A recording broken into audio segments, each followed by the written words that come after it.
Okay, online, can you hear me? Is our system working if you're online? Yes, sir, we can hear you. It is.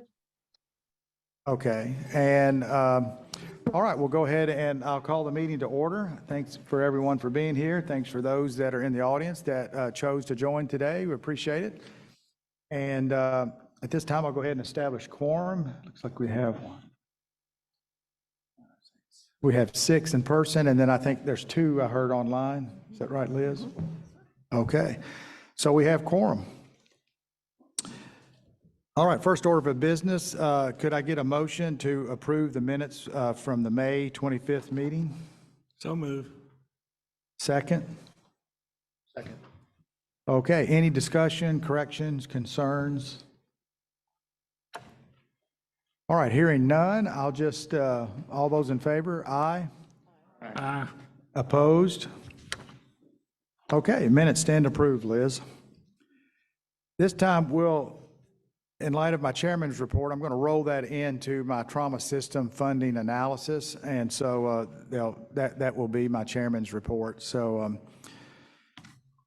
wow, that's pretty impressive. That is really That's psychedelic. that's something out of sci-fi there. This would be a good time to take your seizure medication if you have any. While our technical experts work that, it'll give me a chance to do the introduction. So what you're going to see now is something that we've pulled together. We think the timing for analysis and for funding is now.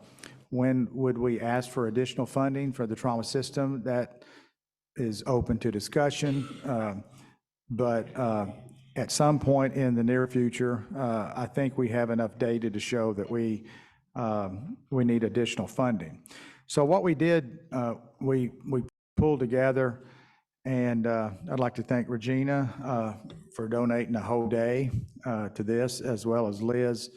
And we sort of went in the bunker and just looked back over 13 years at all the data that we had, and the good, the bad, the ugly, to tell the story, if you will, sort of financially, and as to where we are.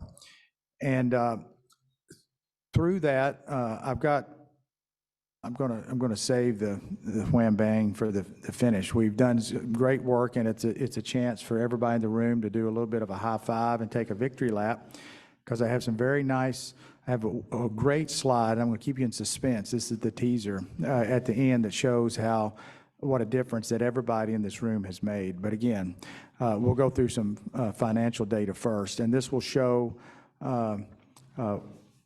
that slide that shows that we're making significant progress in the state with outcomes. I'm going to try to build a story that there's a cost attached to that, and walk you through that. So this is a little bit as a discovery. This is not written in stone. We are throwing out things as we, and really want your opinion. So this is a great time to be on the front page at the start and say, I really like that, or that makes no sense at all, that's stupid. We really want to hear what you have to say. So when I get done, I would certainly welcome comments, because this is not necessarily done yet. This is just what we've come up with for discussion. Okay, so you going to run this? Who's going to run the show?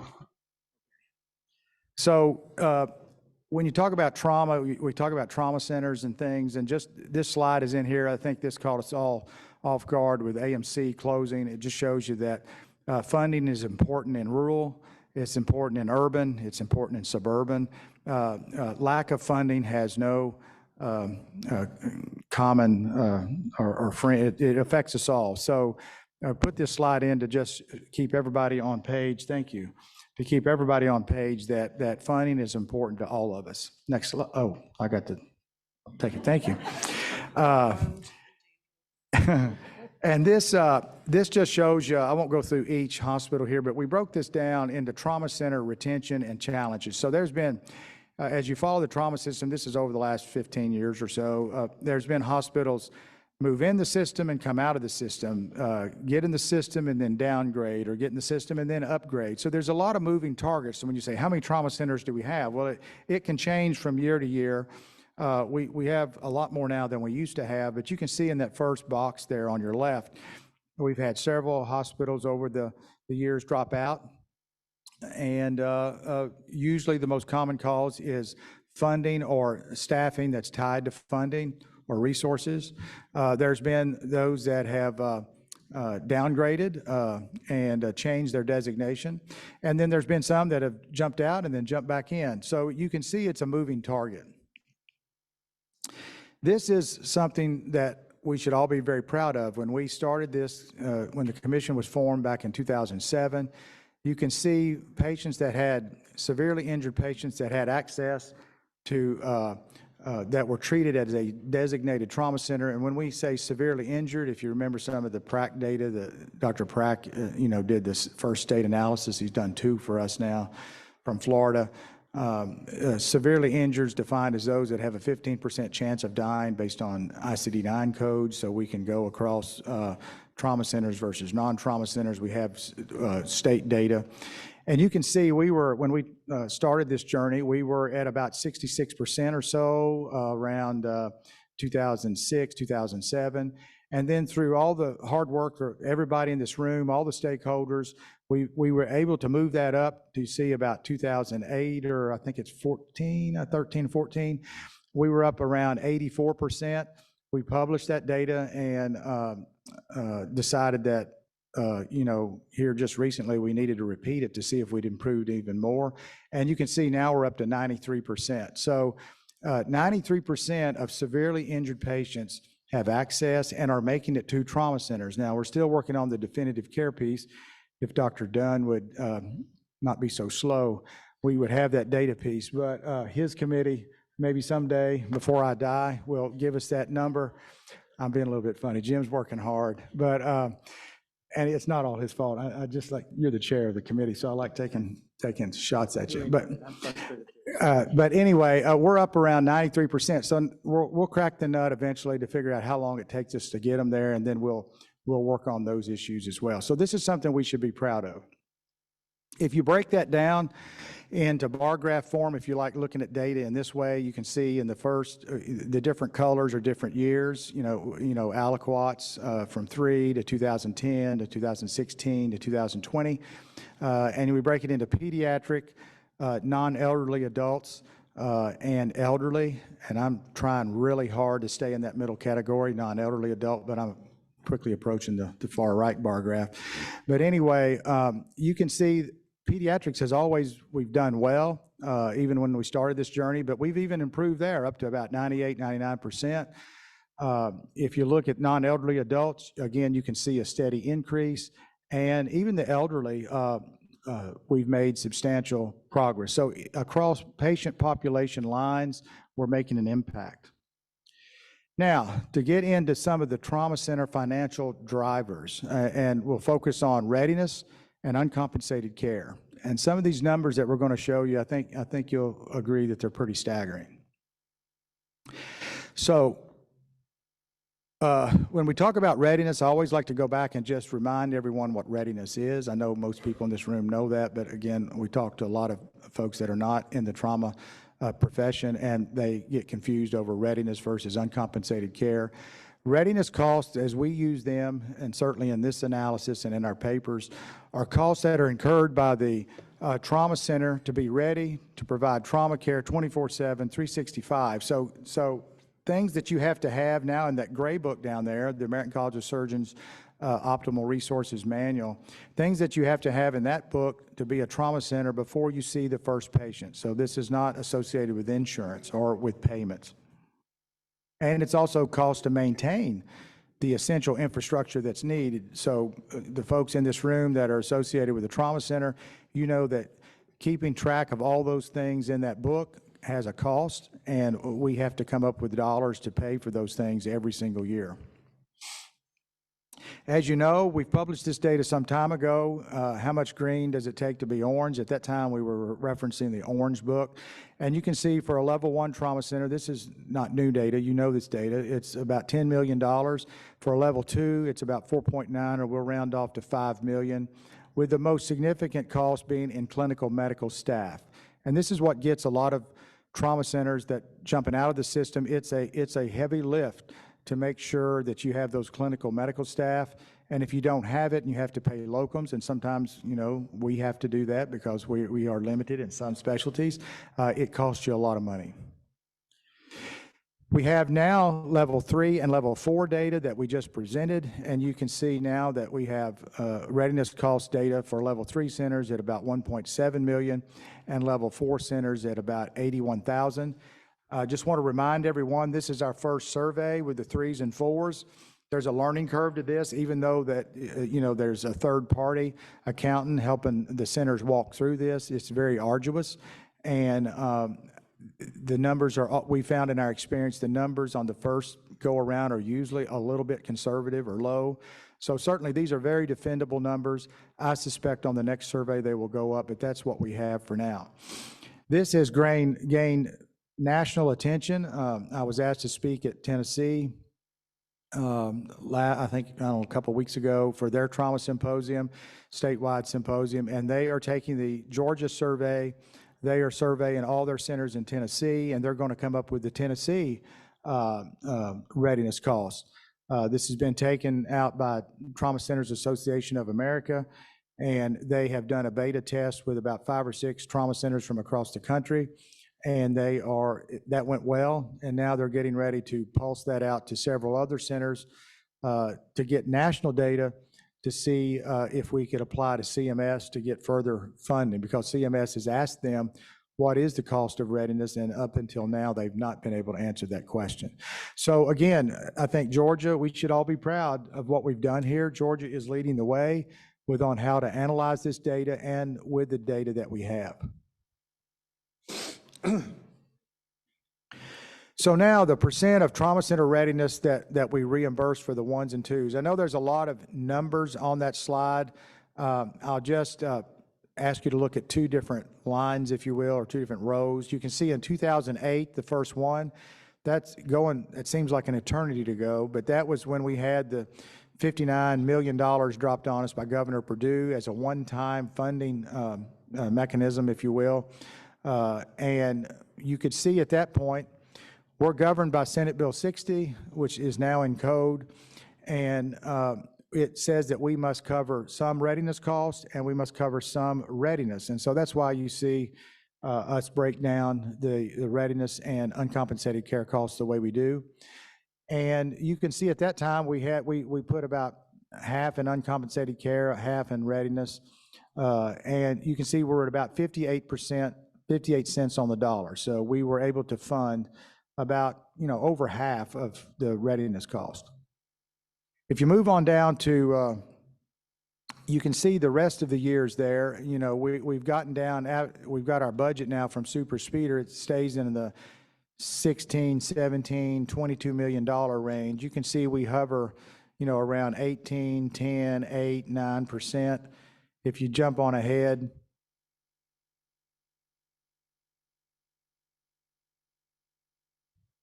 if you jump on ahead to 2023, you can see we're running at about 7%.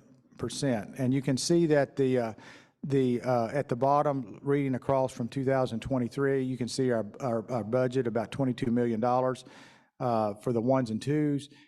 Our readiness cost for all those trauma centers that's conservative and very good numbers is about $109 million. Which puts us at $7 million for readiness, which is about 7 cents on the dollar. Now, if we look at our 3s and 4s, and you notice we're only able to go back to 2019 based on our data, but now we actually have 3 and 4 data, and no other state in the country that we're aware of has this kind of data on 3s and 4s.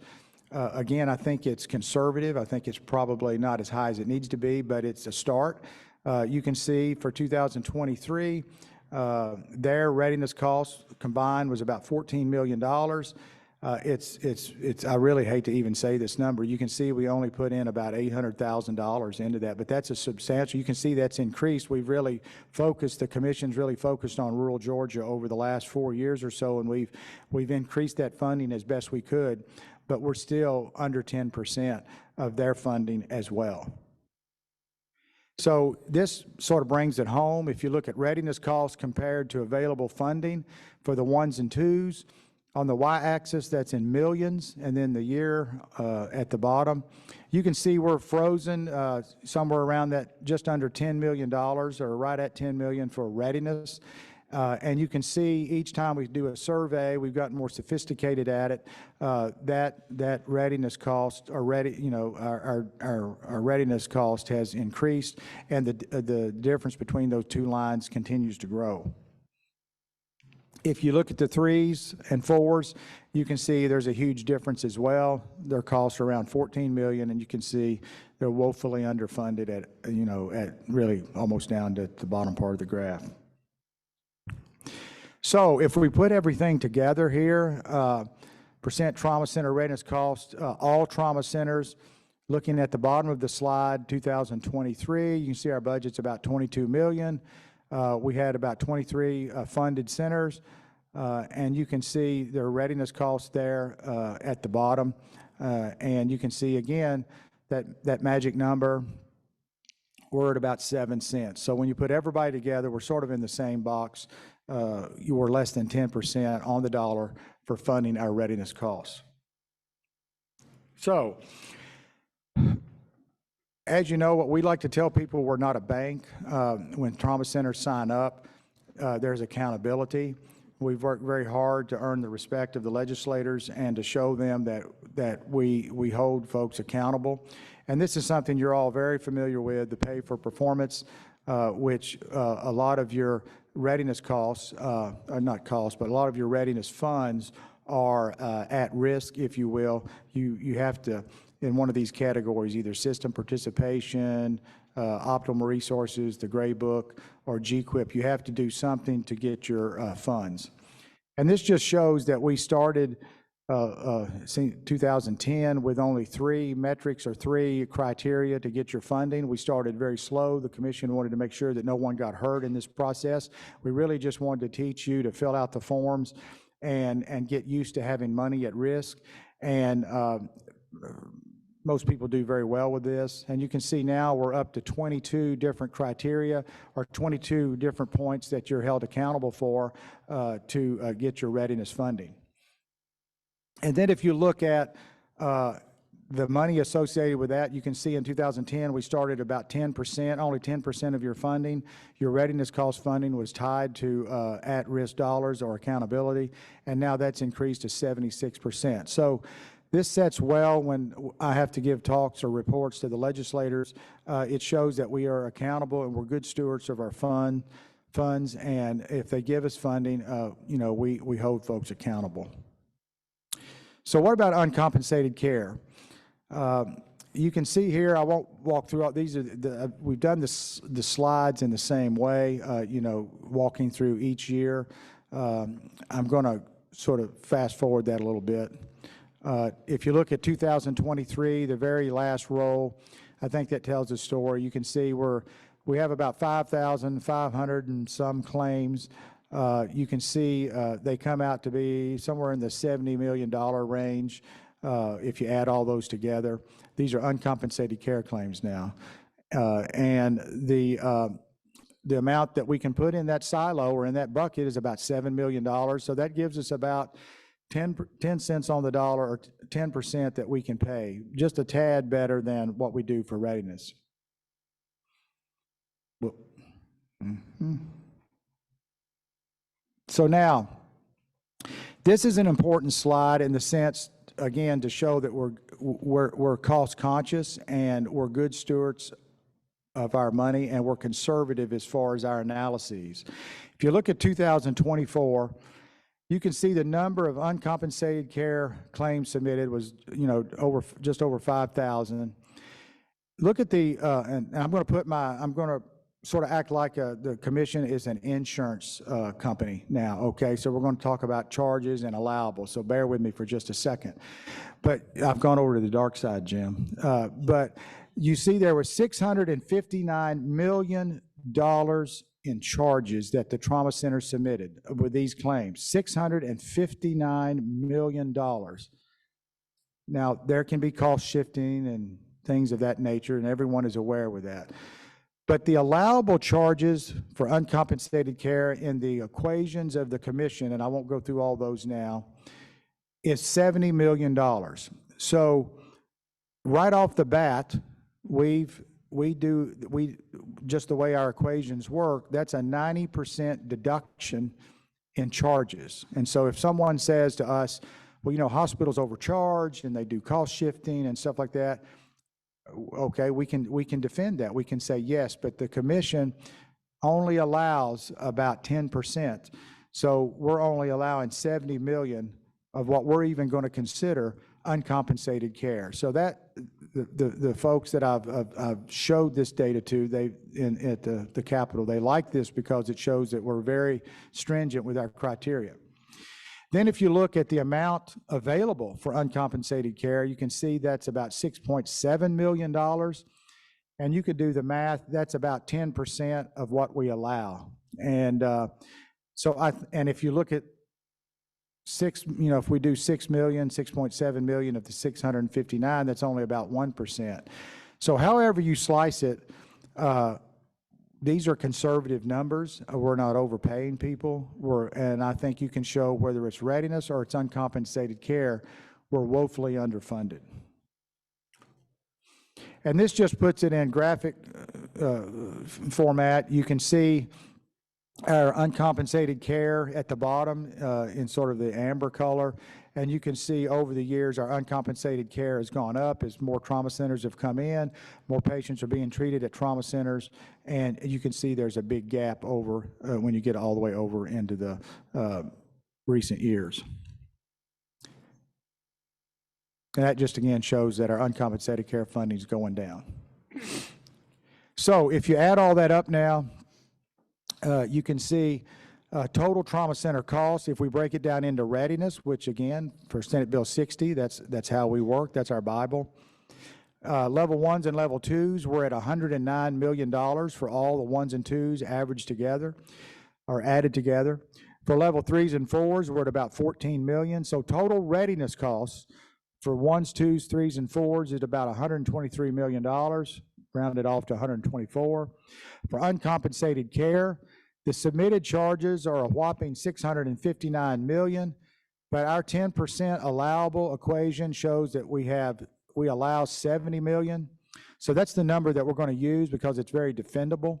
So 70 and 123, you see the cost for our trauma centers are about $194 million. So as I told you, that's the financial piece, or at least for the trauma centers. Now what about age-adjusted injury mortality? So I told you I had some good news. So has all this worked, even though we're woefully underfunded, has all this work made a difference? Many of you in this room have been working over the last decade, some longer, to try and save lives. And we just pulled this data together. If you remember back in, I don't know, maybe around 2006, 2005, 2006, Dr. O'Neill and many people in this room said we're above the national average, and you see in 2003 there, on the y-axis is the death rate. That's how many deaths, you see 50, 70, 90, how many deaths per 100,000, that's the death rate. And at that time, we were running around, if you put numbers with those lines, we were, you can see Georgia, we were about, Georgia and the Southeast were about 16% above the national average. The USA is in that bottom line, which is sort of bluish looking. And then the other two lines above that are Georgia, which is sort of amber, and then the Southeast. And our mantra was, if you remember, if we could just get to the national average, we would save 700 lives per year. And that got to be our battle cry, and that's how the commission was formed. The legislators heard it, Governor Perdue heard it, and they said, we need to do something about it. and the commission was formed, and then eventually there was some funding attached to it. So I'm happy to say, if you fast forward, you can see in 2011, unfortunately, all death rates have gone up from 2011 to 2019, both United States, both in the Southeast and both in Georgia. The death rate has climbed, deaths per 100,000. And, if you break that down, I don't have a slide on that, but if you looked into homicides, they're up. If you looked at the suicides, they're up. If you looked at MVC deaths, they're up. If you look at the population of Georgia, it's up.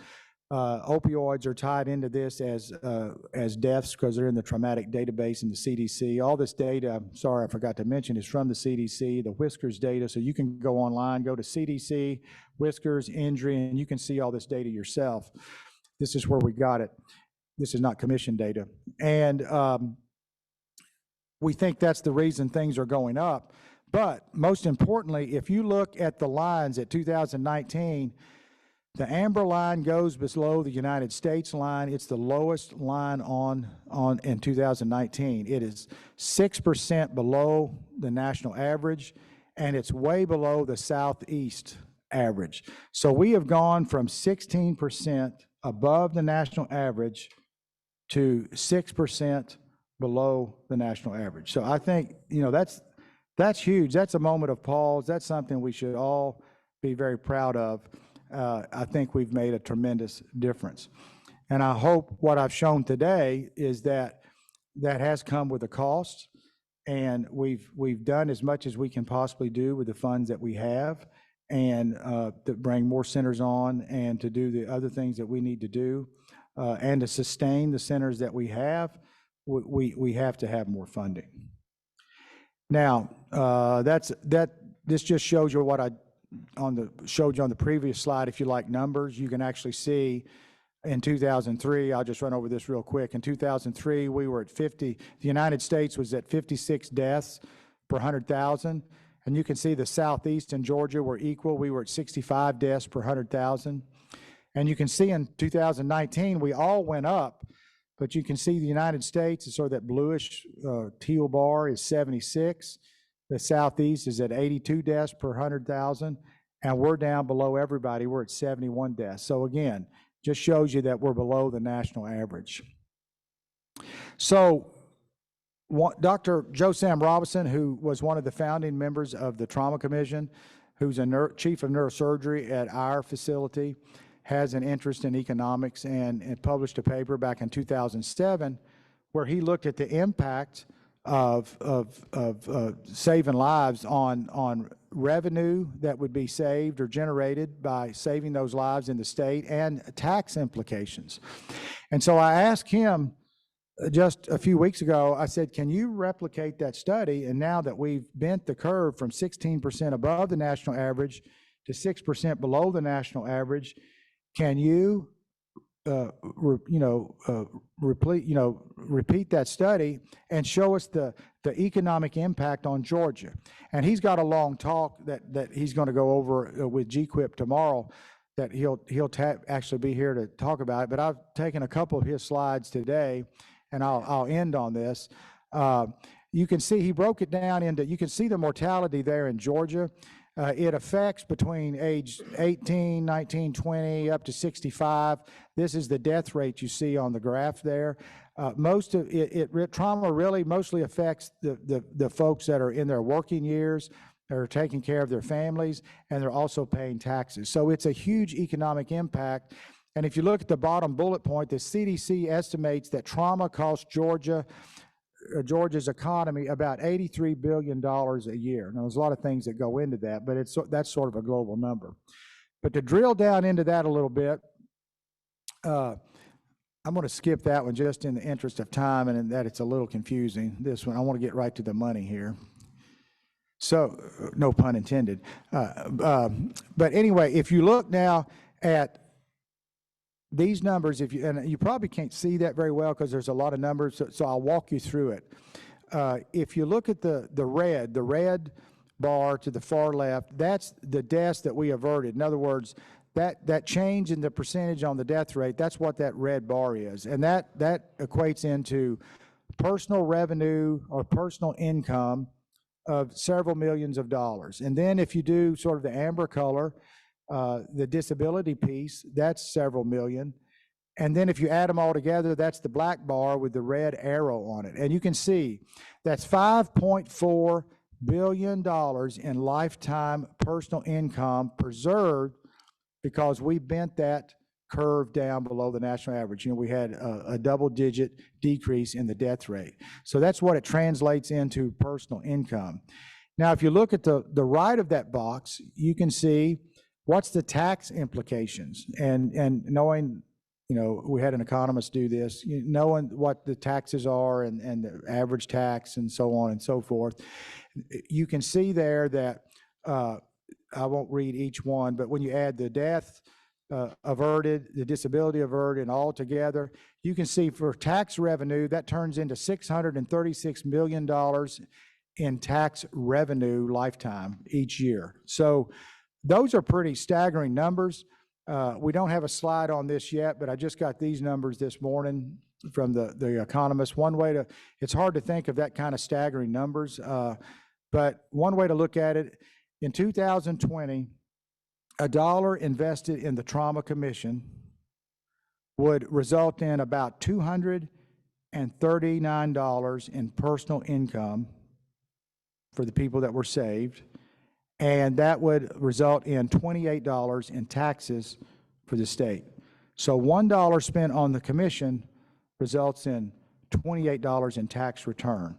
That's a pretty good return on your investment. So we see investing in the Trauma Commission, in the trauma system, as an investment, not a cost. So what we did all that to say this, you know, we have a stabilization protocol or proposal, and what would that look like? And this is negotiable. This is just us talking and saying you could take this a lot of different ways. So if you look at this slide here, you can see the level 1, 2s, 3s, and 4s. We're at 34 centers now. You can see I'm just walking across the slide, their average readiness costs, which we've already covered. Each center, each group has a cost. The total readiness costs are listed there. The total is about $122 million. And we were thinking if we could get somewhere near, you know, what is the cost? Right now, we're paying less than 10% on readiness, less than 10 cents on the dollar. So is that 20 cents on the dollar that we should get to? Is it 30? Is it 40? Is it 50? You know, 50% by the state, 50% by the trauma centers for readiness costs. So we just said, what if it's 50%? Except for you know, you can see the numbers there for the 1s, 2s, and 3s. The 4s, we wanted to hold, since their funding is only $81,000, we wanted to hold that at 100% because we think that's going to go up significantly, you know, as we do other surveys. So we wanted to hold that at 81,000. So really, then if you do a 50%, if we moved it from 10% or less than 10% readiness funding up to about 50%, that would be about a $61 million ask to stabilize the system. Again, negotiable. Is that the right number? I don't know. It's just something we put out there to talk about. So what would the stabilization plan offer? Well, it's a predictable readiness cost offset that allows the trauma centers to better plan for fiscal challenges. The trauma centers would know what's coming in and sort of what's going out and what their costs are. I think it allows the legislature to still be involved. You know, now that the House has passed the bill that says all the funding from super speeder and must come to the commission. We're in control of those funds, but certainly if they gave us additional funds, we could tell them every year, you know, the trauma system needs, you know, there's 3 centers in rural Georgia that want to come on. This is the cost. And if they said, well, you know, the market's down this year, the revenues are down, taxes are down, we just don't have enough money, we can't give you, you know, your full funding this year. Maybe we could do 2 centers now and one next year or something. So it keeps them in the conversation to make them good partners with what we do. And then it would also allow us to continue to work on our ACS, our recommendations from ACS, and also stabilize the existing centers, also help with, continued recruiting. So that was a mouthful. I did a lot of talking, and hope I didn't take too long, but I think that's something everyone needs to hear. So we're putting that out there, for discussion, for conversation. I think it's time to start the conversation. We've been pretty dormant for a few years now. We were dormant before the pandemic. Certainly we were dormant during the pandemic. But I think now it's time to for everybody to start talking in front of the water cooler and out there in the hallway and with their legislators about what we're going to do. So I'll stop there and be happy to entertain any questions from the commission members or the audience, since we're all in this together. First of all, Dennis, that was outstanding. That was, 15 years, 20 years of data and work for the state of Georgia. So I commend all the people that helped put that together for sure. You broke the reimbursement costs down into two categories: readiness and uncompensated care. The ask was centered around readiness costs, not uncompensated care in addition. Can I ask why you didn't address uncompensated care in the ask? That's a great question, very astute. So we could flip that and say, and this is where the discussion comes in. We could flip that and say, we're not going to do any readiness. We're going to just do all uncompensated care. We need more money in uncompensated care. The reason we sort of put it on readiness, and again, this is very political and it's not scientific and it's very sort of emotional, and again, it's not written in stone. But our thought was, after putting some feelers out to various friends, lobbyists, people, at the Capitol, just some friends, just non-official, unofficial. The thought was that uncompensated care is a little messy. It doesn't set as well at the Capitol. It's not as predictable. And the thought is that readiness is sort of cleaner. It's sort of tight. It's really tied to standards. It has tremendous survey data that nobody can game the system, and it's third-party reviewed. And we've been doing it for several years now. We're on, I think, our third or fourth survey, or third official one. So we sort of have that pretty tight. And then if somebody comes on, it's a little hard to predict what their uncompensated care is going to be. But if somebody says, I want to come on and I want to be a 3 or a 2 or a 4, well, we can just tell them up front, this is what your readiness costs are going to be, most likely. And the state is willing to pay this percentage and no more, or no less. This is what they're going to do. So it lets the hospitals sort of know, here's how they're going to help me if I come in. It lets the state know, if I bring on another center, what's it going to cost me.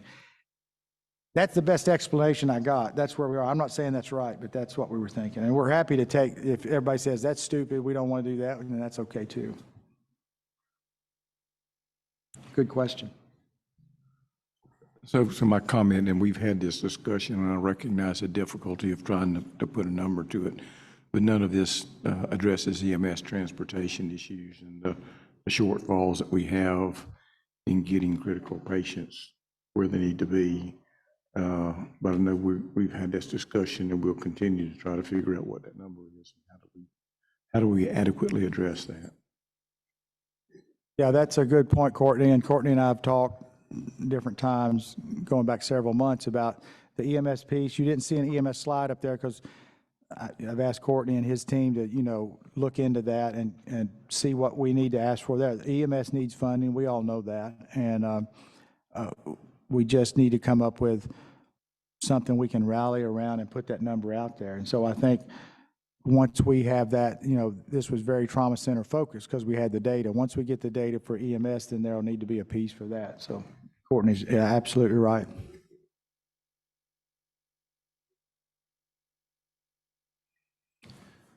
So our great success turns into our big challenge in that the commission was formed because we were above the median for mortality, and now we're below the median.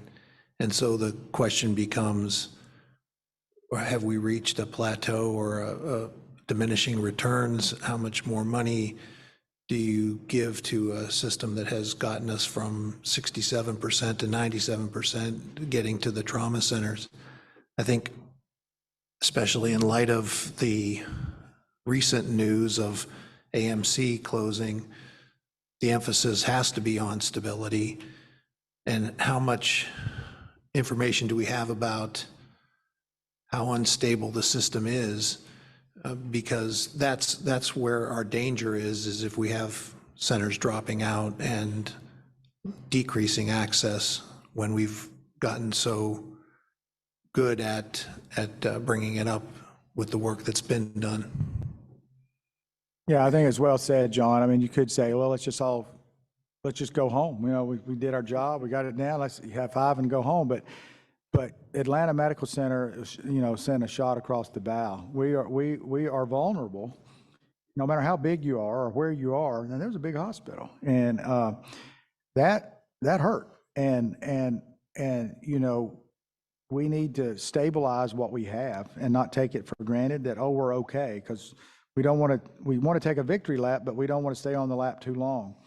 And then I think what Courtney's working on with March Pauls and Greg Patterson, I know we're going to hear more about that. I don't want to steal their thunder, but you know, that's going to be huge. But we need some centers in South Georgia, North Georgia, the rural centers, and this would really benefit them because the new centers that are going to come on are more than likely going to be in rural areas. That's just where they are. And they won't be level ones. They'll be more 3s and 4s. And so with the course that they've developed in teaching, trying to get some funding so these other centers come on, now we're getting more like the military. We're stabilizing in the field in austere Georgia, and then we're getting them out of there, and then we're getting them to the trauma centers, which, you know, sort of just like you do in Iraq. And so there's a lot of work left to do. But we have a plan. I mean, I think it's come together with all the stakeholders. I think it's starting to solidify into a real plan. So we need the funding to make that happen. Or we sort of just meander and stay where we are, and we lose some people, and we pray we don't lose too many. And I mean, we'll sort of be stuck. Yeah, I agree wholeheartedly. We need the money. I just think we have to be very careful about how the messaging goes. Yeah, that's a good question. You made me think hard about that. And I'm sure I'll be asked that again. And John, maybe just an answer to that question is the data only extends out to 2020. And so with AMC closing, that's a 20% drop in level ones across the state. So our ability to get patients to a designated trauma center may have dropped. We don't know because we don't have data with AMC dropping out. So I take that data with a grain of salt that we're doing so well. It's only good up until 2020 because we have no data after that. So I wouldn't be surprised if we took a step back based on trauma centers dropping out or downgrading themselves.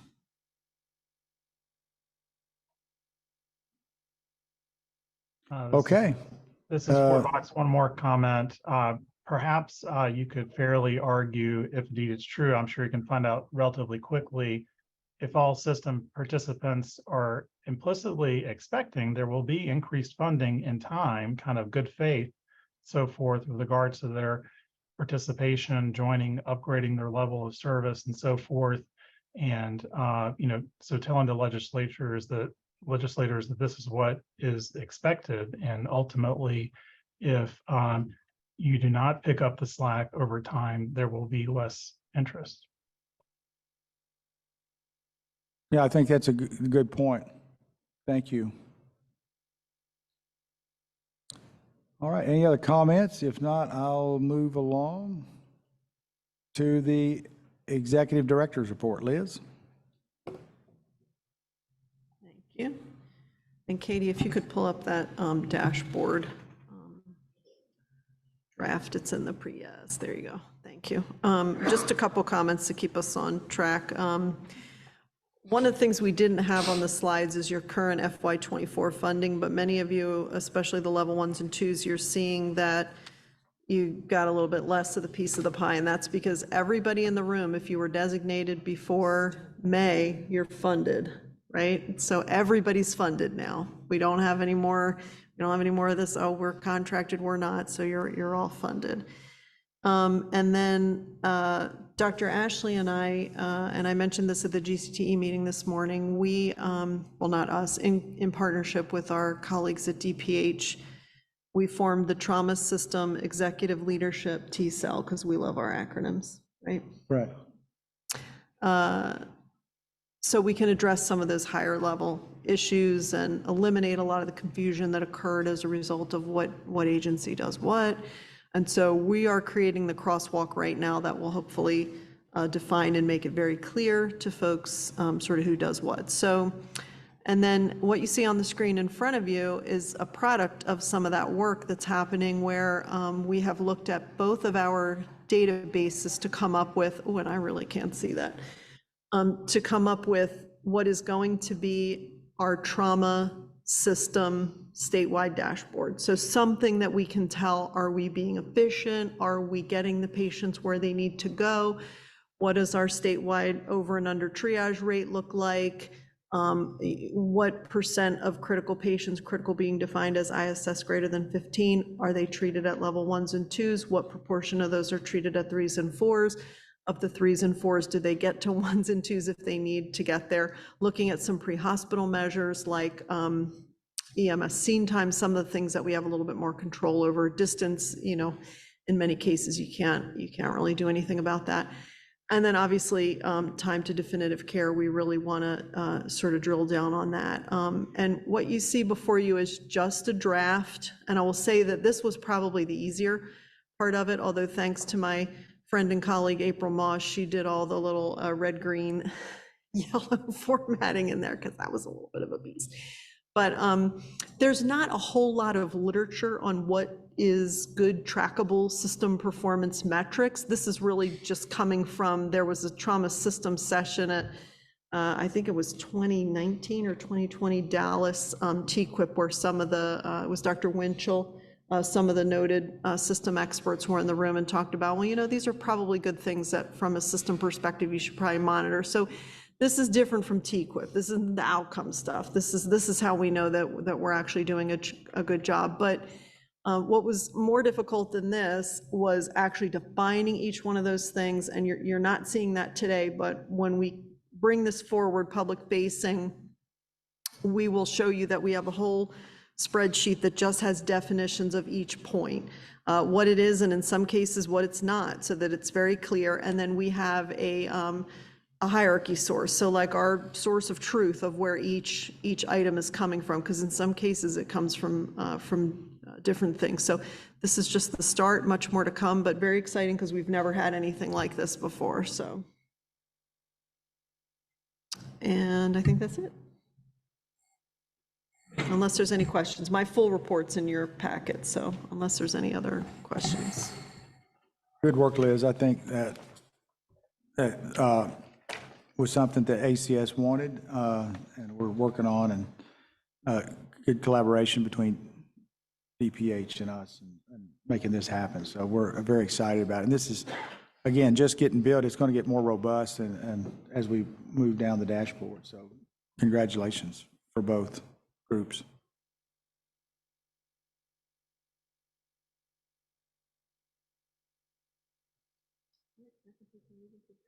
Is that it for you? Okay. Want to talk about dates? We only have through May, so do we want to get through the rest of the year before we vote on them, or do we need, because we already signed the contract for Chateau. Surprise.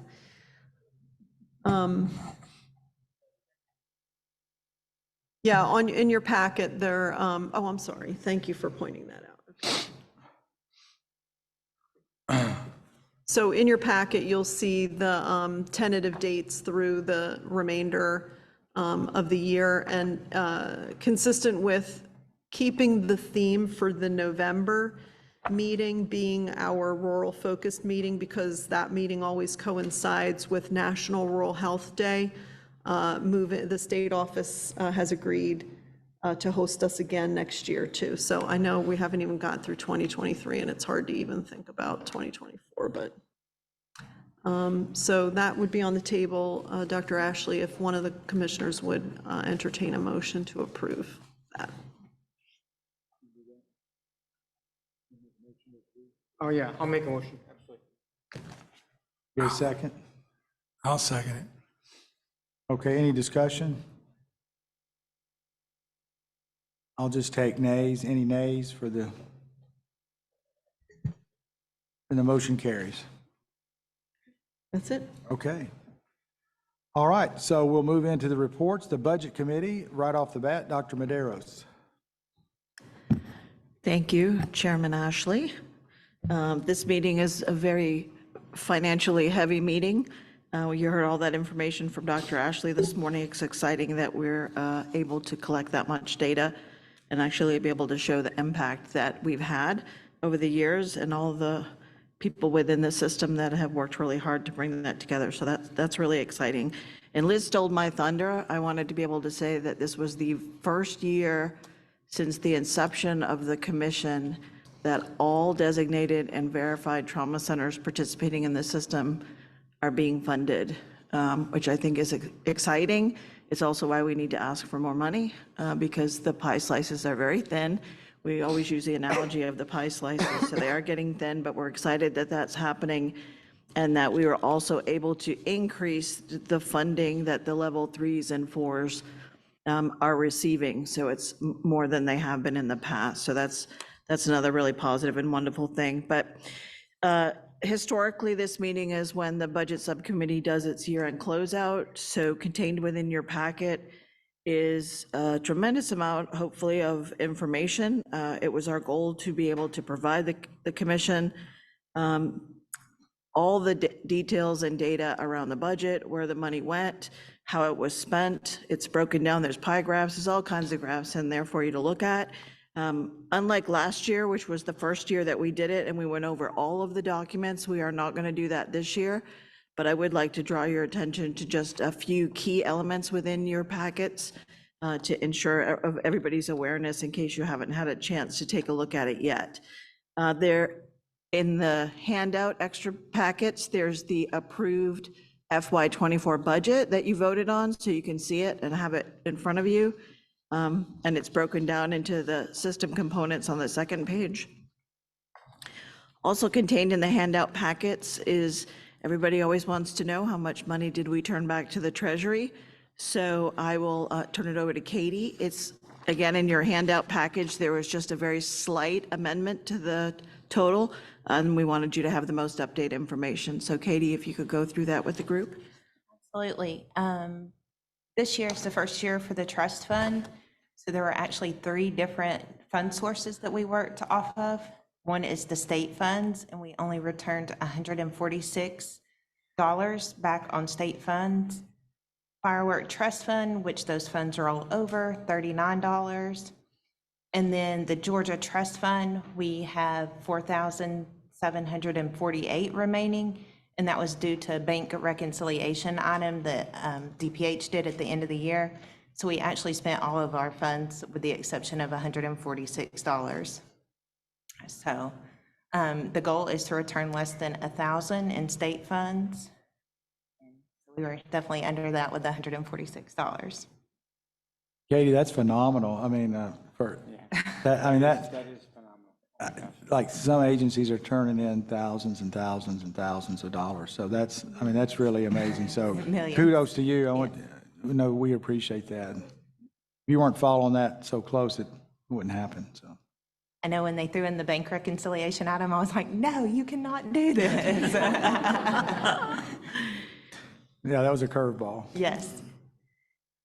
Thanks, Katie. Katie prepares these very elaborate cost to budget reports for the Budget Committee to review each month. We meet monthly to keep up with it because it's a lot, open purchase order reports and expenditures. So she keeps a very tight rein on the budget, and that's what helps us to be able to be very efficient and utilize our funds in the best way possible. I would like to also draw your attention to page 41 in your packets. It's the outcome of the performance-based pay. I'm happy to see that we have less number of centers and funds being returned. There was one level 2 center that did not meet the performance-based pay criteria because of meeting attendance at the PIPS committees. So the funds that they lost were reallocated amongst the centers that were meeting 100% of their performance-based pay. And as you flip through your packets and look in more detail about the upcoming performance-based pay, we'll draw your attention to a couple of things that will also help make it more efficient for Katie to track, and also hopefully more efficient for centers. You will no longer be quarterly invoicing for reimbursement. You invoice 2 times per year. And your, Liz says it better, so if I mess it up, Liz, help me. Your current performance will affect your future financial state. Did I say it right? Yes, just like CMS. Yes. So we're an Yes, like insurance CMS, company, that's not a right. bank, and Yes. CMS. So you will know ahead of time your performance in this year's performance-based pay will impact the funding you receive in the following year. So as we catch up, you will be able to tighten things up, and you'll know your at-risk dollars for the upcoming year. So hopefully that will make things a little bit easier for people to follow. And if you'll notice, the at-risk dollars are slightly adjusted. It's a little less for level 1s and 2s because overall we ended up giving less money to the 1s and 2s so that we could have all centers participate, and also so we could increase the funding to the 3s and 4s. I will pause as I flip to my last page to see if anybody has any questions about that so far. All right. You'll see at the end, starting on page, well, it says 1, but it's not 153. In your packets is the year-end closeout for Super Speeder, and I'm happy to say that we closed out the year $2 million ahead of the previous fiscal year, so that was How much? $2 million. 2 million? Yeah, 2 million. Yeah, that's Liz speeding up and down I-20. Or down the 75 to all those rural visits, yes, yes. And the last thing I'd like to bring your attention to, which I think is important because we've worked very hard over the last several years to get this taken care of and to get it cleaned up. You know, it's one thing to have a small amount of funds that you return to the Treasury. It's another thing if you have all your money squandered away in open purchase orders over multiple years. As you know, you've heard me say this before, but I do think it was a big feat that drew a lot of negative attention for the Trauma Commission, and the Budget Subcommittee worked very hard to clean that up. And Katie will end our report by going over what the current status is of the open POs. So for 2020, we have 3 open. That's down from the 10 that we had last year at this time. 2021, we have 4. That's down from the 7.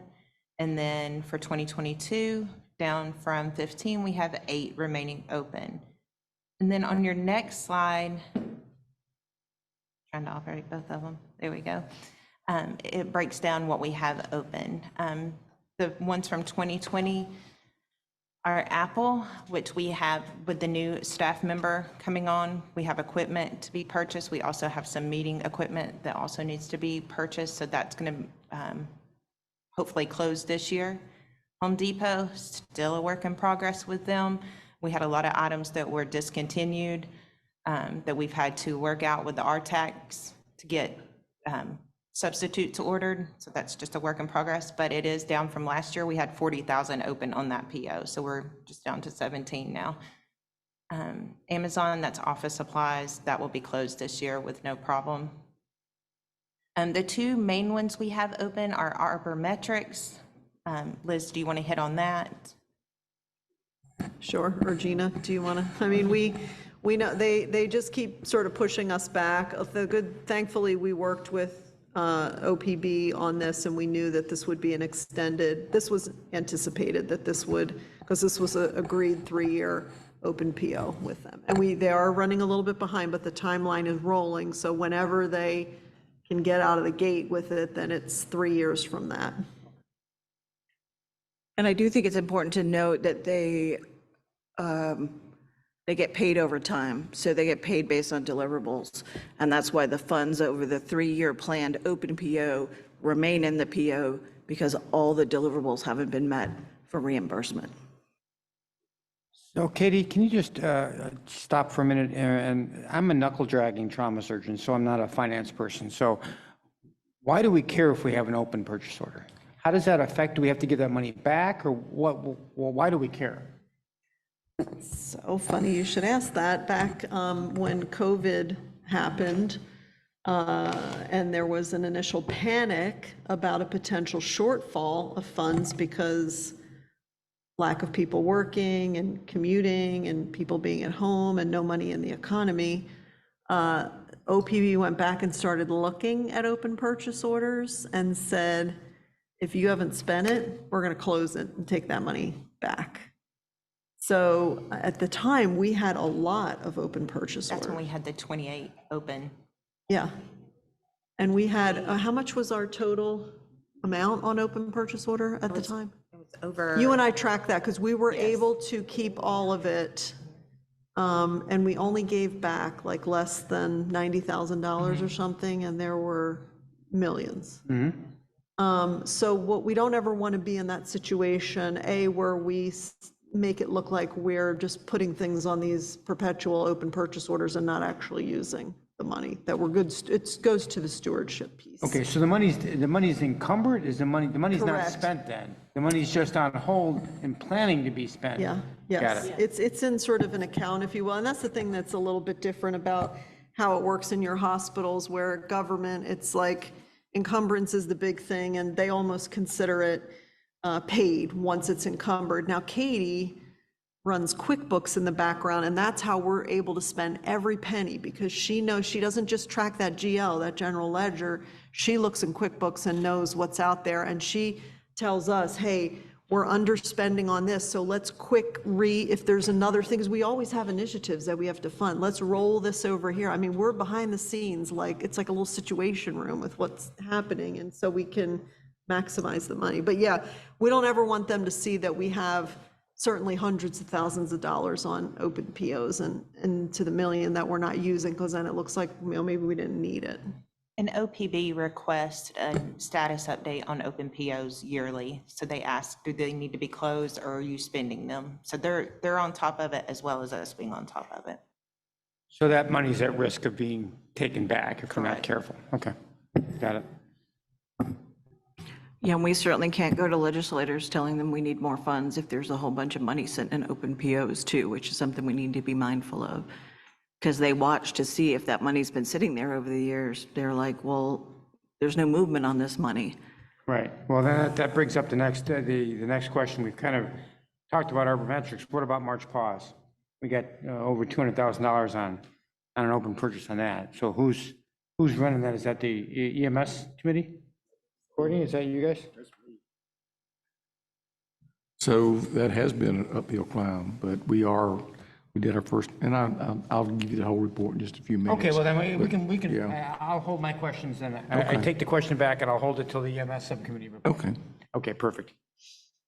And the remaining open purchase orders, those will be closed out this year. We've actually, since this report was ran June 30th, there has been invoices that have already closed some of these POs. Yeah, I think what we're planning to do is to move the open PO report to the November meeting, because that's when OPB closes out their open POs. So it's a little premature to do it during this budget closeout time. So we'll have it in your packet so you'll know what it is, but we'll let you know again in November the status of each one. Thank you, Katie. Any questions? I have one more item that Director Adkins reminded me of before we turn it back over, but are there any questions from any of the commission members on the budget documents? Just kudos to the budget, even though I'm on the budget committee, I take no credit for it. But congratulations on the budget report has gotten so much tighter and so much more organized. So thanks for all your hard work and leadership. And then Katie, you know, for watching this stuff in the background outside, that's sort of I don't know if people understand that what you're doing is an extra step. It's outside of state government, using the software and keeping an eye on things. And so you're doing double work, and we appreciate it. But kudos to the budget committee. The things are much tighter than they used to be. Good job. All right, and our final note, the Budget Subcommittee will be taking up the proposals for the FY25 budget year. There have been some, I guess significant, it's fair to say, changes in the OPB instructions on budget preparation. Liz and I participated in a call yesterday afternoon to get some guidance and instruction on how to proceed and move forward.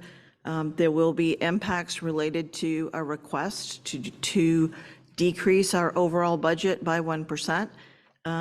And there's also added requirements to put measurable outcomes and deliverables around funding so that we have some dashboard metrics or KPIs that's key performance indicators, that's right. I'm like, I should know what that is. Around our organization and financially how we do business. So we'll be working on creating those. So that's going to be difficult in light of what you've heard, that we're already reimbursing people very tightly. So we're going to have to make some difficult decisions on where that reduction will come in. But keep an eye out for that. And I would like to request of the commission that you allow the Budget Committee to take these new instructions and during their next budget call, draft up just a proposed budget that has to go to DPH by September 1. Is that right? I believe, which we do every year. It's usually our one pager. It'll be similar to be the one pager, but there will be some changes. So we will not be able to bring that to the full commission before it has to be submitted. But again, that's a proposed budget that doesn't hold us to or obligate us to that spending. It's just an anticipation of spending. So I don't know if I need to bring that up as a motion that you vote on, that we're allowed to do that, but we want to make sure that everybody's in agreement with what goes forward.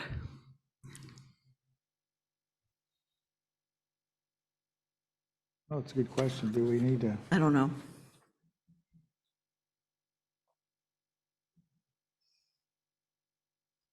Courtney, you're sort of the The parliamentarian. parliamentarian by default. What do you, does that need a motion? Or? Yeah.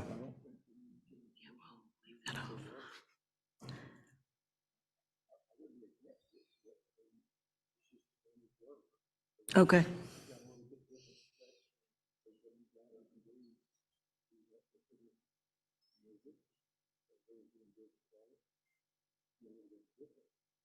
Excuse me, it'll be a little bit of a different way to do work, but it's still just the Budget Committee work.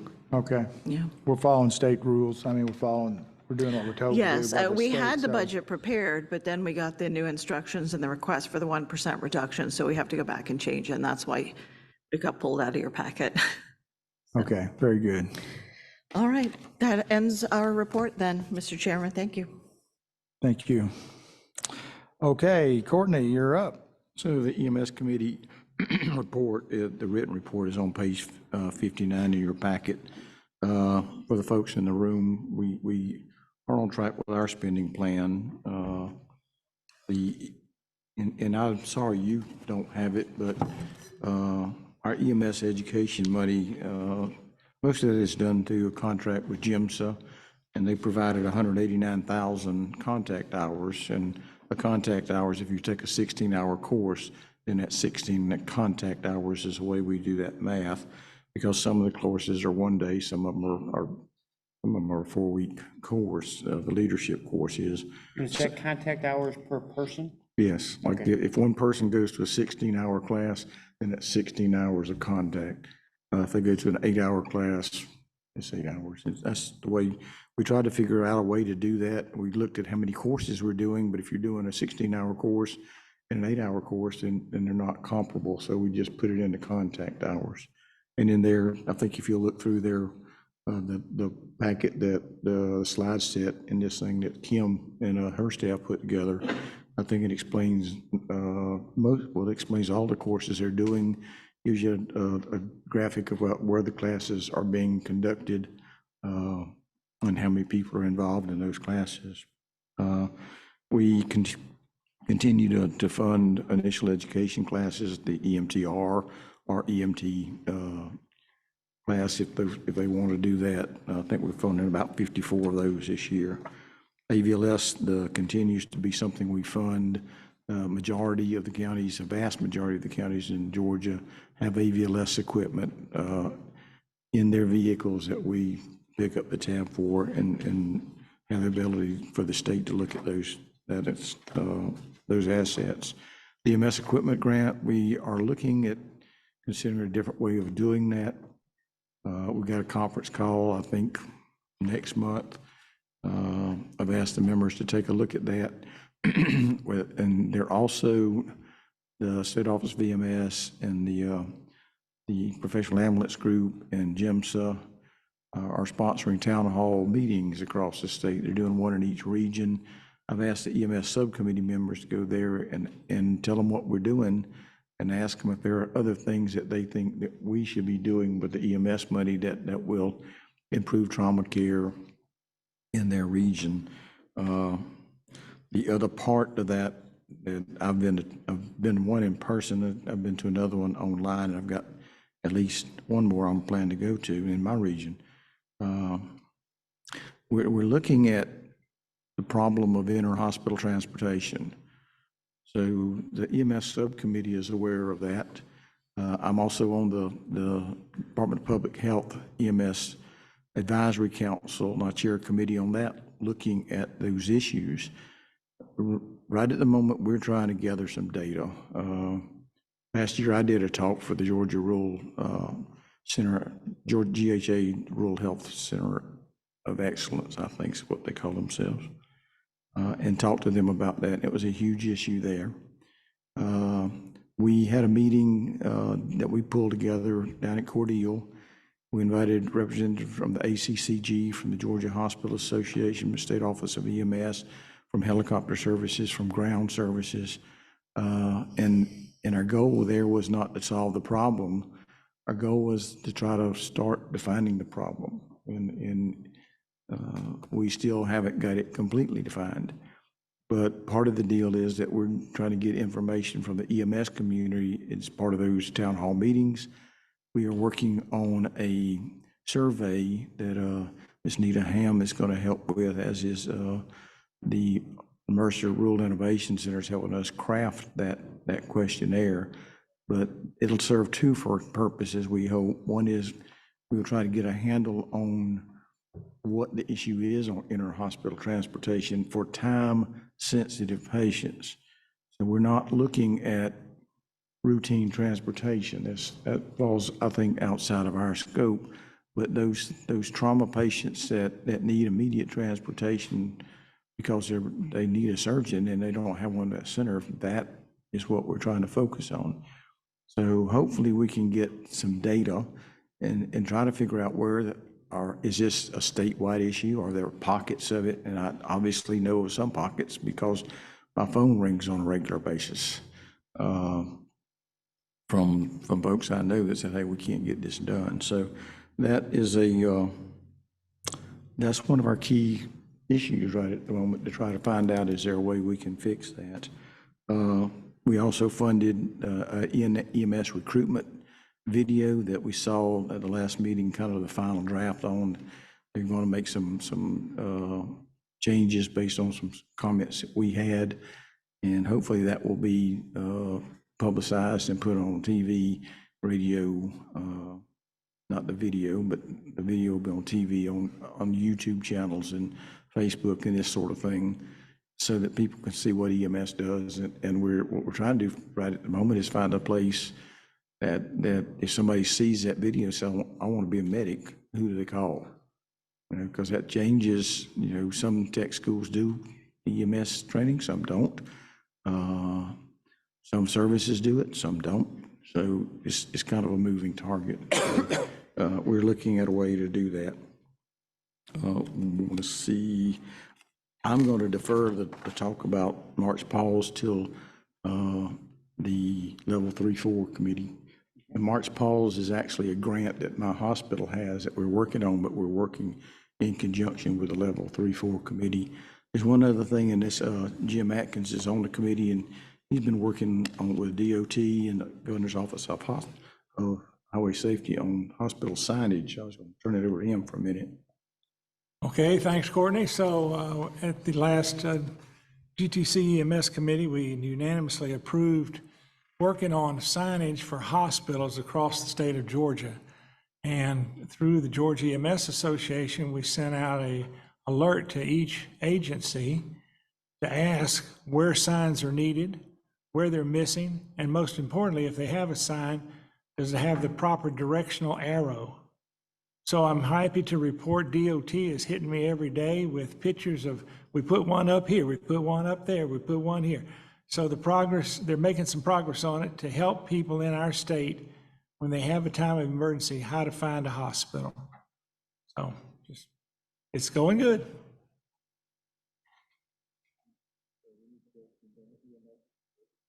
Any questions on the EMS report? Courtney, you and I are obviously in the southeast Georgia where transfer issues are a huge deal.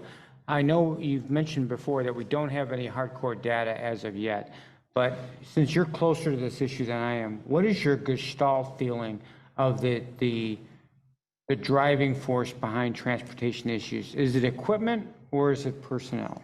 Which is the bigger factor? Yeah, the biggest factor to me is personnel. The second one is attitude.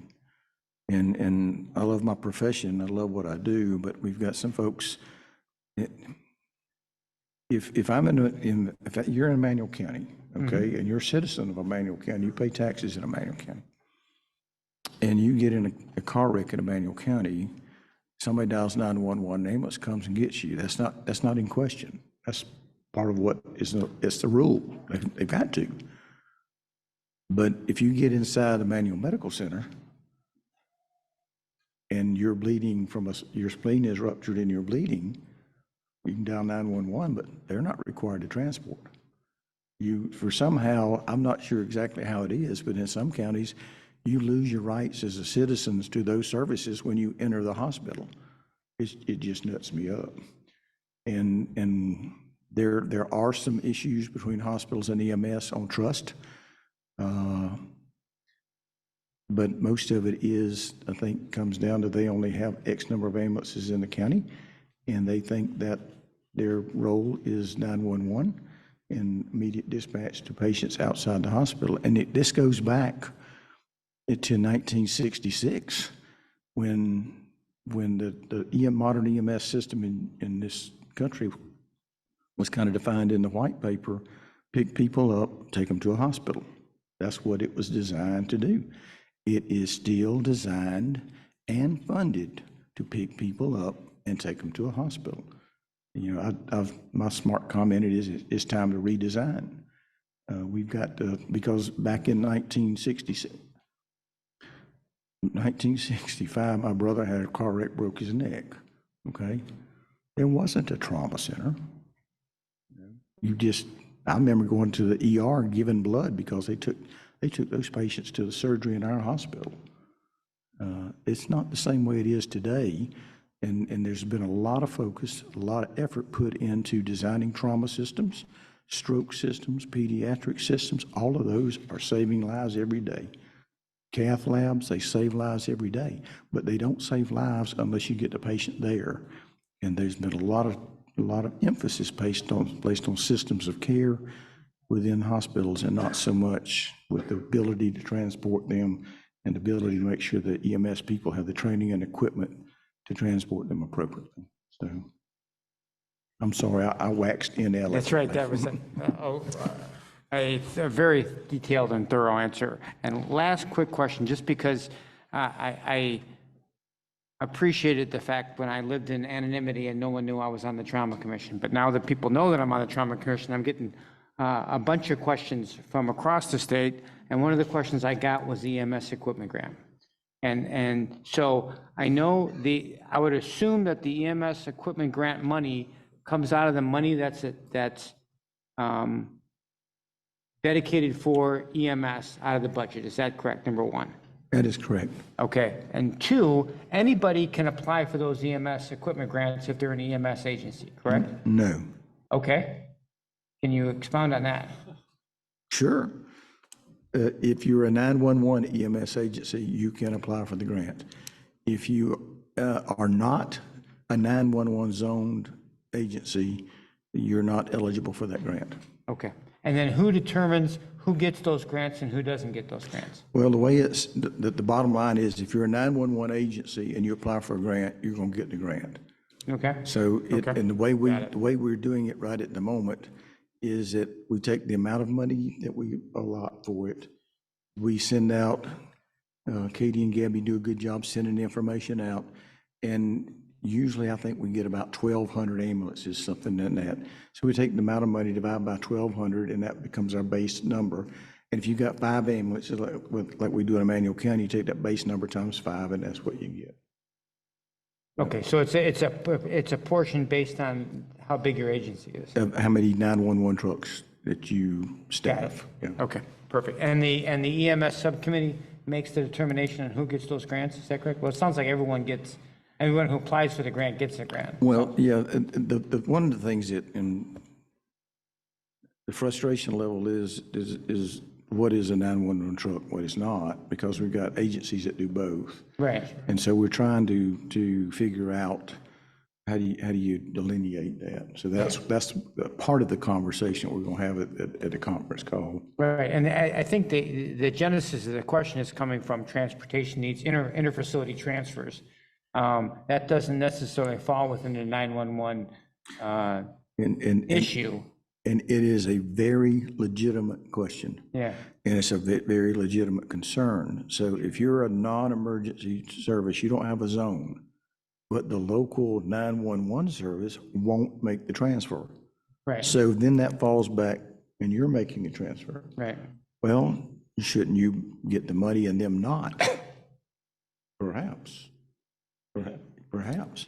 But the other piece of that puzzle is there's no one in that 911 arena that is dedicated under any kind of rule to do that. So when we have transportation needs that our local EMS can't handle, and we call them, well, if they've got an ambulance available, they'll send it.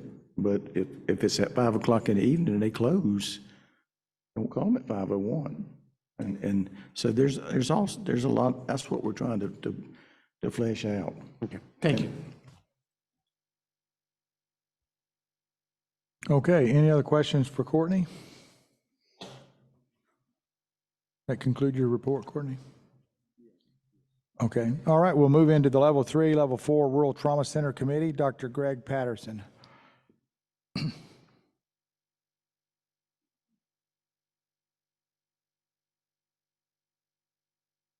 Thanks, sir. Thank you to the chairman and to the committee, and thank you for allowing us to present our current work. I'd like to take some liberty and move the March pause presentation back to the very end, because I think it is one of the most important things we need to talk about at this point. But going on, we have our report. As you can see, our current talk's been mainly around the 11 points that were given for the ACS Trauma Systems Consultation and a Rural Focus site visit back several months ago. Several things that we had talked about. Several of these are being assigned to different committees in different areas. Some of the things that we wanted to look at that were very important to us were ultimately repeating the financial survey, which I think is the commission's plan at a certain number of years, to look at the impact that the new standards have out as we start to roll those out to the trauma centers. And actually next month will be, I think, the first, our site visit at Archbald will be the first one on the new standards. In fact, I think in the country. So please pray for me at that point next month, and my staff as we pull each other's hair out. Fortunately, mine's already gone. And also looking at some town hall meetings with EMS to try to capture some of the barriers that we have for transfer and patient transport, and just communicate, especially with those rural centers that are out there in Georgia who have more of a problem and don't have anybody else to call on. And I think that's one of the things that Courtney has stressed in his report is, and there may be other available transport need or transport services available in larger urban areas that we don't have access to, and we're depending on a 911 unit to help us when really they don't have to, or they're not obligated to, or it may be a change of shift or too far out to have that unit outside the county. I think one of the things that we're most excited about is the possibility of geomapping all this for base locations to look at the trauma centers, and we're partnering with UGA, I think, which is a known project, I believe, with the commission to look at geomapping. And I think one of the things that we'd like to do is ultimately look at the financial geomapping and what these centers are doing as far as the responsibility they're taking on themselves, and how can that change, maybe taking some of the burden off some of these centers by selecting a location based on geomapping where we would put a new trauma center, or at least a level 3, level 4 center that can ultimately patch up the patient and ultimately transfer them to a larger center. Would be interesting to see that how the geomapping would ultimately locate those things, and ultimately maybe even to look at a transport type system that would be based on geomapping, that maybe even RTAC driven, or to some degree a regional area that we could ultimately use that to transport patients, which I think is a very big deal. We are going on to redo our access to specialty care, which is something we've now adopted to do as an annual project at this meeting. We've sent out surveys to all centers about 6 weeks ago, and ultimately we'll have hopefully be able to compile that by tomorrow and send out with Gina's help, which she didn't know about, another QR code that we can ultimately locate that hopefully in the near future, so that we can continue to look at centers that come on, centers that fall off, who to contact, what contact numbers are there transfer centers that we need to call, and what they have available. Do they have replant services that are only partially available during the year? Do they do ECMO? Do they do other things that we need to get patients to, and ultimately have a ability to communicate with each other very quickly? We also we're tasked with a PI project specific to the level 3, level 4s, and that is the PI process and mentorship. And I think the GTCE in their report are working on a mentoring program that I think will actually help as far as the level 3 and level 4s. So I want to thank everyone that participates with the level 3 and 4 subcommittee.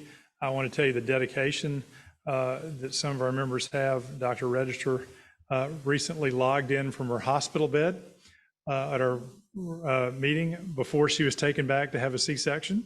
She participated in the call that morning, so that is a true dedication beyond what I can even think about doing at this point. So I really want to appreciate all the people that work with us on that. I'd like to really kind of segue now and more into the March pause presentation. If anybody has any questions for me about the other things that we're doing, I would be more than happy to entertain those. I think we've come a long way in the last 3 years, and I think with the momentum that we have, I think we can do a lot more. I really appreciate the opportunity. I would echo that, Greg. Just tremendous work, and it does show the dedication and your leadership. So thank you. It's not me. It's other people on the commission or other people on the committee, and the participation. I can't say enough about that. We typically will have 50 to 60 people on a call, and it's been tremendous to watch how it has gained some momentum, and ultimately want to continue that momentum. So we'll go into March pause, and I think this will be shared by both Courtney and myself. March pause, we've had our first pilot course in Cordeal on June 30th. Well attended. We had some guinea pigs. We went over the slides, and Dr. Register and myself presented as we would ultimately present this in a setting, and gotten a lot of good feedback on that. We know where we need to cone down on and we need to improve on. We went through all the different hands-on modules that we would ultimately do, how they would be incorporated in the course and the course flow, and what we would need for those people to participate. I think one of the things that Courtney really looked at that time was the scalability of this course and ultimately how we would roll this out. And I think how I've envisioned it, and I think maybe Courtney and as well has envisioned it, is having these supplies, if you will, a cache of supplies somewhere stored in a different area that we could access, that we could give to people, whether this be based on RTACs or whether it be based on region, that someone could say, if we wanted to teach a course at Archbald to some of our surrounding hospitals, we would access this cache of equipment and ultimately take it out and provide a course with a couple of different people from our center to be able to not only establish establish relationships with this other hospital so they can put a name with a face, then they could also ultimately have several courses at that hospital over the time period of several years. And our dream would be to every medical facility, as far as a hospital in Georgia, go through a process of having at least one of these courses within the next 2 years, or when the 2 years that we start the timeline when we have our final rolled out course. Now, we ultimately will have our next course scheduled for September 22nd at Emmanuel Medical Center in Swainsboro. And then our third, hopefully final proof of concept will be ultimately in October 27th in Thomasville, and where we're getting this group together repeatedly to see how things have progressed over time. And at that point, we hope to hopefully have a course to roll out, we would hope by January 1, 2024, to all the different centers. So Greg, just to clarify, the cache of equipment that you referred to, those would be training supplies, correct? Be training supplies, right. And if we could come up with, and we're not sure if this would be out of the original grant or some other type grant, but ultimately have, maybe 10 caches of equipment around the state. We know there's going to be some conflicts. We know there'll be some transport related issues, but if we can base it maybe at the RTAC office for each area, there would be a central location for that RTAC, and ultimately be able to get that to those providers.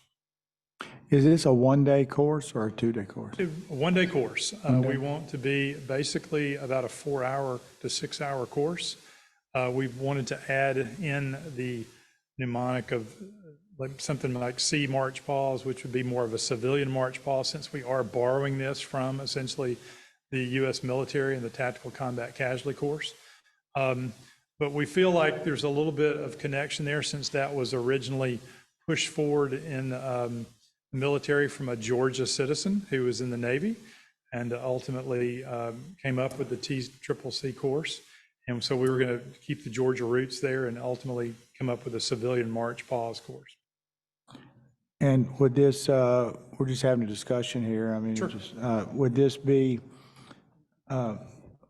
be something, like how, if a hospital wanted to do it, would they, how would, once you get it off the grid, you're done with your beta test, how would they get it, a course? They call you and then you come? And then the second question of that, does it have to be done in their hospital, or could, like, for our day of trauma, like maybe the American College of Surgeons does this a lot with postgraduate courses, like, should we have an extra day where the day before, maybe you have a big course and you do 2 or 3 centers, or whoever wants to sign up, or is that not a possibility because it has to be in their hospital? I think it would be a great. So our dream would be to have it in their hospital, so they can have both physicians, other providers, nurses, ER staff, and EMS all take the course together, so they can actually see what each other does and what each other, the jobs they perform, so they can build a little bit of a cohesive network. But I think one of the things that's exciting to me is the possibility of maybe having a train the trainer day, if we will, hooked to one of the day of trauma meeting maybe next year, and ultimately provide a pre-conference or a post-conference course that would allow us to teach at least one team out of each RTAC to start ultimately training everyone in the state. People could call up. I've had people ask me, even at this meeting, hey, when are you going to roll this out? Because we've got, our 2 level 4s that we want to do in our region want this course, and we want to provide it for them. We don't want to have 1 training team or 2 training teams around the state just because of overwhelming them, but also we want to be able for those local centers to build up their relationship with other hospitals and other referrers in their area. So we could do a course, of course, before or a pre-conference or post-conference at the Georgia Day of Trauma every year for the next couple of years, and ultimately either train people like we did with Stop the Bleed, but ultimately even have some centers come in that wanted to bring people to that course. We could certainly do it there as well. Very good. Courtney? And one of the things, and next, I think it's Dr. Patterson or Dr. Register that suggested it, to get the CMEs for physicians. That'll be a big draw for a physician to come to the class, because if I go to a class, it doesn't affect my pay. I'm getting paid to be there. Physician oftentimes, particularly in the small rural, if he's not in that ER making on the clock, he or she's losing money. So this would give them something to at least get something out of. So we've approached again Mercer, who's been a great partner, and they're working on it. The problem with it is that when you do those continuing for physicians particularly, we will have to let them know in advance. They'll have to have the CV and the credentialing for those people doing those particular parts of it. So that'll be a moving target, but I've talked to Glenda, she said, as long as you let me know this class, these people are doing it, if I got that adequate. So it'll be a little bit of work there, but I think it'll be worth it. Greg, the challenge with these courses, like any other course, is trying to get people to attend. Right. Right, because you go to a small rural hospital and those people are working, so they can't attend the course. And the people that are off and it's their day off and they don't want to come in because it's their day off. So I think that's going to be a challenge. I don't know how to address that challenge. Maybe the CME issue would help. You know, they don't have to travel, they get their CMEs. But have you guys thought through that or figured out how to address that issue? I think a couple of things. One was the CME for, of course, for physicians and providers, CEU for nurses if we can. We're all looking into those processes because that can be very cumbersome. Believe me, I do CME. We're at my hospital. I'm on the CME committee there, and we have a lot of things to do to provide those CMEs.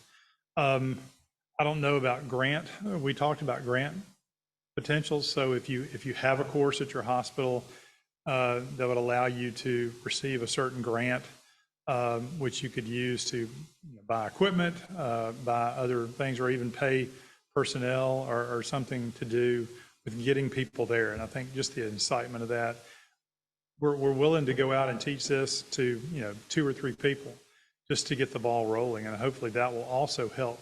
When they see you coming to a smaller hospital, they know that you care at that point, or at least have some degree of skin in the game, and they want to see that. And I think at that point, we'll start to get some of the ball rolling as well. I'm not sure, there's no perfect solution to that. We don't have an endless grant, and we can't pay everyone just to go get the course, or it'd be very easy at that point. But one of the issues that and that's when I went to the initial course, in my mind, we would do it like PHTLS. You can have several different stations. You have 25 people, and you go around to the different stations. I left there with a whole different concept. And what we discovered, if you go into a small hospital and they've got, an 8-bed ER, and you're right, the people off don't want to come back in, and the people working can't. So if we can work it the way we've talked about working it, so the preliminary, the didactic is online, so they do that online. Now the practical stations are 4 hours. Right. So let's just say we go into them and we got a little bit of money, we buy them lunch. So from 8 to 12, we have one group, and then at lunch, then we feed them, and then another group comes in that afternoon. And so you get.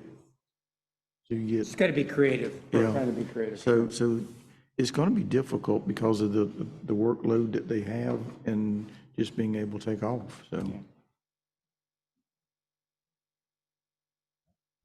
That concludes my report. Okay. Oh, I have one, can I ask him just one question? Because for the geo mapping, we're close to closing that out. The folks from Center, Eileen Bolger's group is going to actually help us with that, so we're not going to touch any of the March pause for that, Courtney. We'll just push that through. And then for the November meeting, since we'll be at SOAR, I'm assuming like you and the rural group would probably want to meet like in the afternoon, since we'll be down in that neighborhood anyway. So does that sound reasonable to you to like, I mean, she's got the room reserved for us anyway, but maybe let's just put that on the calendar so everybody can plan now for that. That'd Okay. be great. That'd be great. Thank you for the opportunity. All right, thank you, sir. Thank you, Greg. Okay, next report is Georgia Committee for Trauma Excellence, Tracy Johns.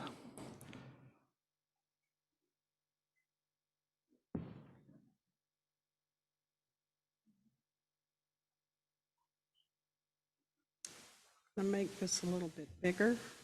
I don't know if it's because I've worked with Dr. Ashley so long or I'm so much younger than him, but I have trouble seeing. So, okay, thank you. We had a really good, this doesn't look like the right report. Yes, it is, sorry.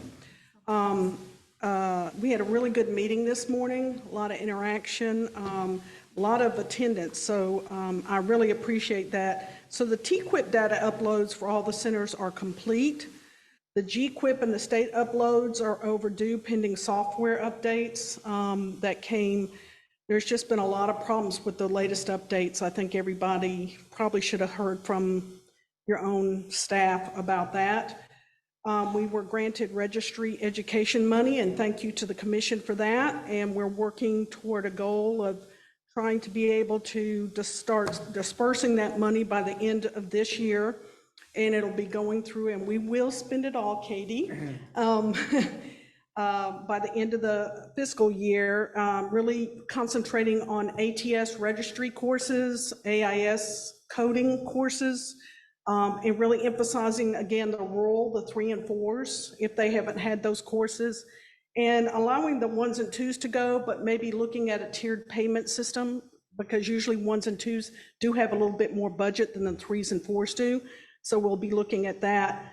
In PI, they've done a lot of good work. They created a slide set about time to definitive care and caring for the patient in shock, and another one in AKI. We just need a few more people to look at that, but my first review, it looked very good, and I probably will use some of the information and replicate it in my system slides. I'm not going to plagiarize them, I'm going to replicate it.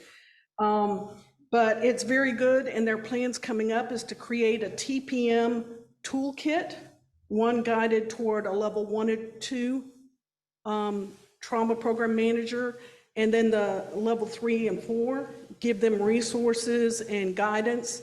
Whether you're new or old, sometimes it's always good to have some suggestions, a little slide set to overview your responsibilities, especially related to Georgia.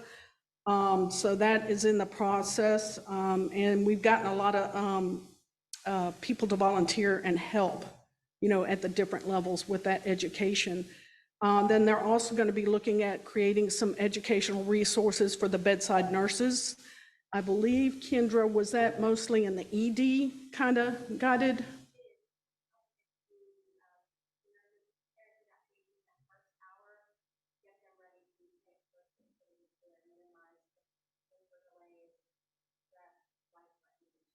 Right, and that'll support our initiatives, but also help hospitals when you're onboarding new nurses and continuing education.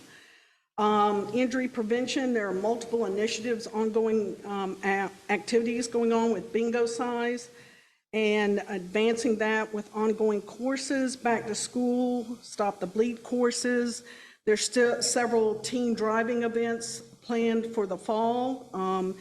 And I'd like to recognize, I think it's Kennestone that's had a really good teen driving initiative. And so I think this, again, points out how Georgia is very collaborative in its work, and that's a strength, whereas Crystal kind of started the Stop the Bleed, and then the ACS came in, but we were already going in Georgia.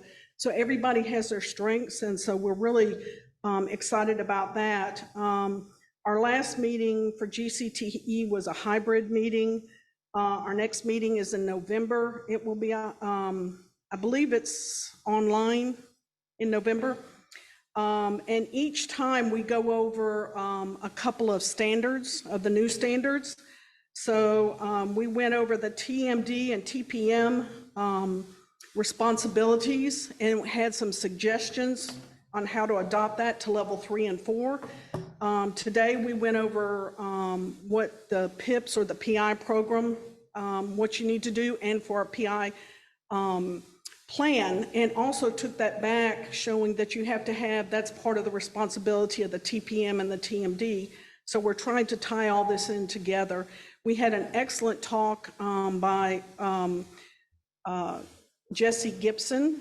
They did a paper that was published by the American Association of Critical Care Nurses on collaborating with their organ procurement and some of the things they did to just raise awareness on organ donation. And it was well received, a lot of good comments about that. So Jesse has forwarded that article to Gabby, and so when she sends out the minutes for GCTE, everybody will have a copy of that. Just a lot of good ideas. And I believe that's all we have for our report. Thank you. It's a lot of work. Thank you, Tracy. Great job. Okay, the last report before break will be Dr. Vox, our Rehabilitation Committee Chair. Is he online? Yes, I'm online. Okay, Dr. Vox, we can hear you. The floor is yours. Okay, great. Well, we had our last meeting on August 3rd. Next meeting will be in November. Between then, we have various projects that we're working on that I'll describe. In the first place, with regards to data analysis, we are starting a subcommittee for that. That's being led by Susanna Kidwell from Children's Hospital. And we hope to engage Dr. Eli Malaver, who's a general surgery resident, who's a fellow with the commission as well, working with the commission for a couple of years. And we'll be talking with him for some assistance with some of the data analyses that we would like to do. And each of the members of the committee are being asked to kind of engage their own hospitals a bit more as well for some of this, which I'm doing certainly here at Shepherd Center. And we'll discuss some of the progress we're making on our list of topics that we're working on. With regards to the data analysis, I've updated the commission about some of the things that we look forward to parsing out and then utilizing that data. Hopefully, we're making a case for improving this trauma to rehab transition, trauma rehabilitation insurance coverage, and so forth. We began, engaging each other and so forth about some of the quality metrics and so forth that we'd be looking at. Some challenges there as well. We did kind of solidify who all the participants are of the committee. It's primarily Wellstar, Shepherd, Warm Springs, Emory, Northeast Georgia. Also brought in Navicent-Macon this time as well. We had Gina Topton, who is VP of the rehab hospital at Navicent-Macon as a new member joining us at this last meeting. They have an approximately 50-bed rehab hospital there as well. There's not a lot of rehabilitation hospitals in Georgia to engage on this topic. And as I mentioned at some of our prior meetings, there were at least a couple of facilities that actually turned us down with regards to engagement.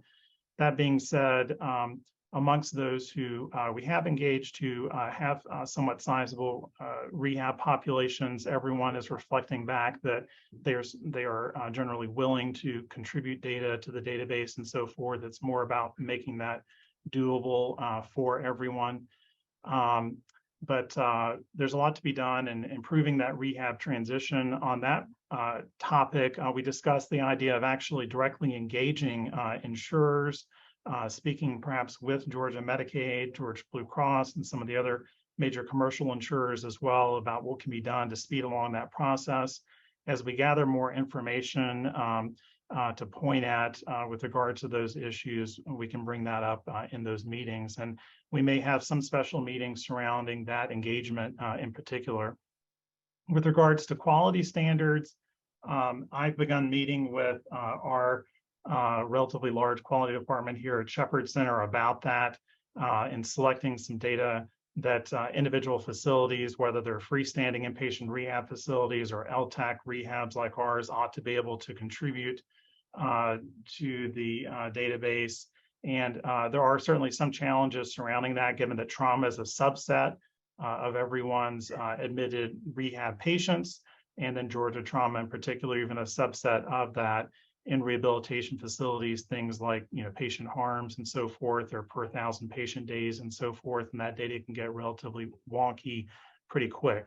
Nonetheless, do expect to be able to solidify some of those and are currently targeting an end of this year for a potential proposal of what participating rehab hospitals could contribute. And then would present that to the commission following once we get agreement with everyone on that. In addition, most of Georgia's rehabilitation facilities are not accredited by outside national third parties. The primary one is the Committee on Accreditation of Rehabilitation Facilities, or CARF. That's the one that Shepherd Center and I believe Wellstar uses as well, and Children's. But many facilities do not. It's largely an economic decision, and that does, however, present some challenges where we just simply say that we're going to recommend that trauma facilities refer to facilities who are accredited for some of these key populations, given that we don't have many that are accredited. So continue to work through that, and we'll discuss ways to perhaps mirror that without necessarily requiring that people fork over the fees to join these organizations and so forth, and get these accreditations and that type of thing. So we'll be talking about that. Now we're made some progress on a survey that we're planning ultimately to send out to trauma teams targeting trauma case managers in particular. And I included some of the very provisional types of questions that we'd be looking at in your packets, and that's being actively revised. At the meeting that we had on 8/3, some additional question items and topics were suggested as well. But we're really looking to try to parse out, again, some of these challenges with regards to access to the highest level of rehabilitation that people can get, and reasons why they may not get it, why they might go home without services or go to a nursing facility instead of an acute rehab center and so forth, and see what we can do to improve that. Of course, one major factor is going to be payers and resources for people to be able to get to those facilities, and issues with regards to their employment and families and children and so forth as well. So a lot to look at there. And then we can kind of parse down where some areas of improvement might be down the line. Along that, and while digging into all this, certainly having the conversation too about the complexity of referral patterns into rehabilitation systems of care, and that patients often don't go directly from the trauma hospital to the rehabilitation hospital. They may go to an LTAC for ventilator weaning in between and so forth, or bounce back and forth between various systems until they're just at that right sweet spot where they're really truly engaging for that acute rehab at least 3 hours a day and so forth, and have the right medical mix for that rehabilitation facility.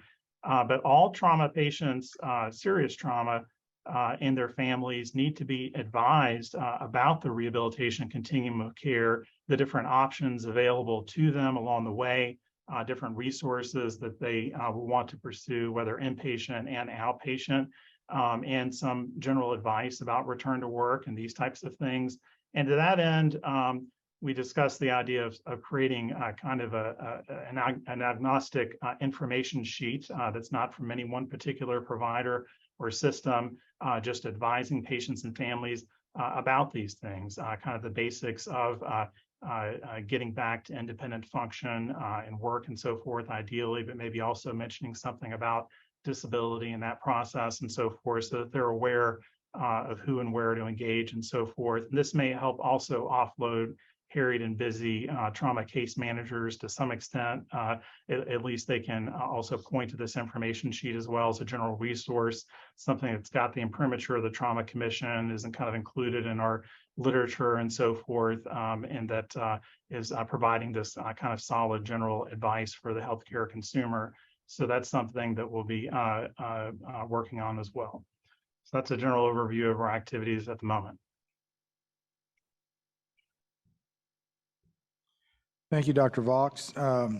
Very detailed report, and appreciate all your hard work in pulling all the stakeholders together throughout the state. I did have one question on the, I think it's under number 5, other projects, and I'm not sure if this is what you were talking about or not, but it's certainly, if it's not, that's okay. But I just had a question. Is there anybody, is that what that bullet point's talking about, or is it, maybe this is a new bullet point, but we all struggle on our end, not at your end, but it's great once they get to rehab, but we struggle, as I look around the room here, I'm sure everybody in the room that's in the trauma center struggles with Medicaid, getting the 90-day rule or getting the Medicaid number so we can transfer. And I got people on my service that are literally, the residents give me the day count, we're on day 37, we're on day 58. So is there something that we could do? We've tried, Liz and I have had some conversations over the years with DPH or Medicaid or DCH, and haven't really cracked that nut yet. Is that something that you think your committee with your contacts could help us maybe get that number from 90 days down to 30-day approval or something so we can move them through the system? I think that really needs to be a goal. I think we can build up the evidence base a little bit by parsing some of this data and perhaps producing a few nice graphs or charts or what have you to show, and certainly feedback from this survey. But yes, I mean, it's this golden window that's being lost for trauma patients where they really need those rehabilitation services quickly and will benefit from them greater if they get them sooner. And frankly, the state and greater society and everyone will benefit to the extent that people are better rehabilitated and have less long-term disability. And it is certainly a grave problem that we are delaying that for prolonged Medicaid applications and so forth. So if we could somehow make the case, make the argument that the trauma patient population in particular deserves some type of expedited review, along perhaps with an expedited re-review to make sure mistakes weren't made and so forth, or any funds need to be recouped, or it turns out there actually was some insurance product, or patient actually does have resources to cover some of this or something. But yeah, it's just incredibly important time-wise, and also frankly for the trauma facilities themselves. And we talk about all this unfunded care and so forth, but folks taking up those beds at the acute centers, so it just kind of backs everything up. But yeah, we need to make that case.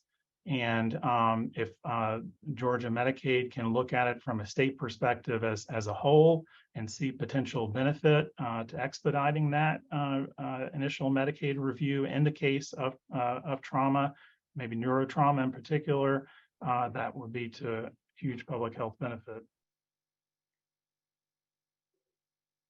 Okay, well, that would be great. And I think, that would help us all. So thanks for, if anything we can do to help you, let me know as far as, some of that data points you were talking about.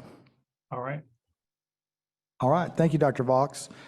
This time, why don't we'll do our break. Why don't we take a 10-minute break, and then we'll reconvene for the second part of the committee reports, and we'll lead off with Dr. Michelle Wallace with the Trauma Administrators Committee.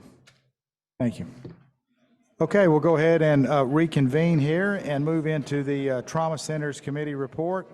Dr. Michelle Wallace. Michelle, are you on the line? Yes, sir, I am. Great. Okay, the floor is yours. All right, thank you. So I've had a couple of big things happen since our last meeting.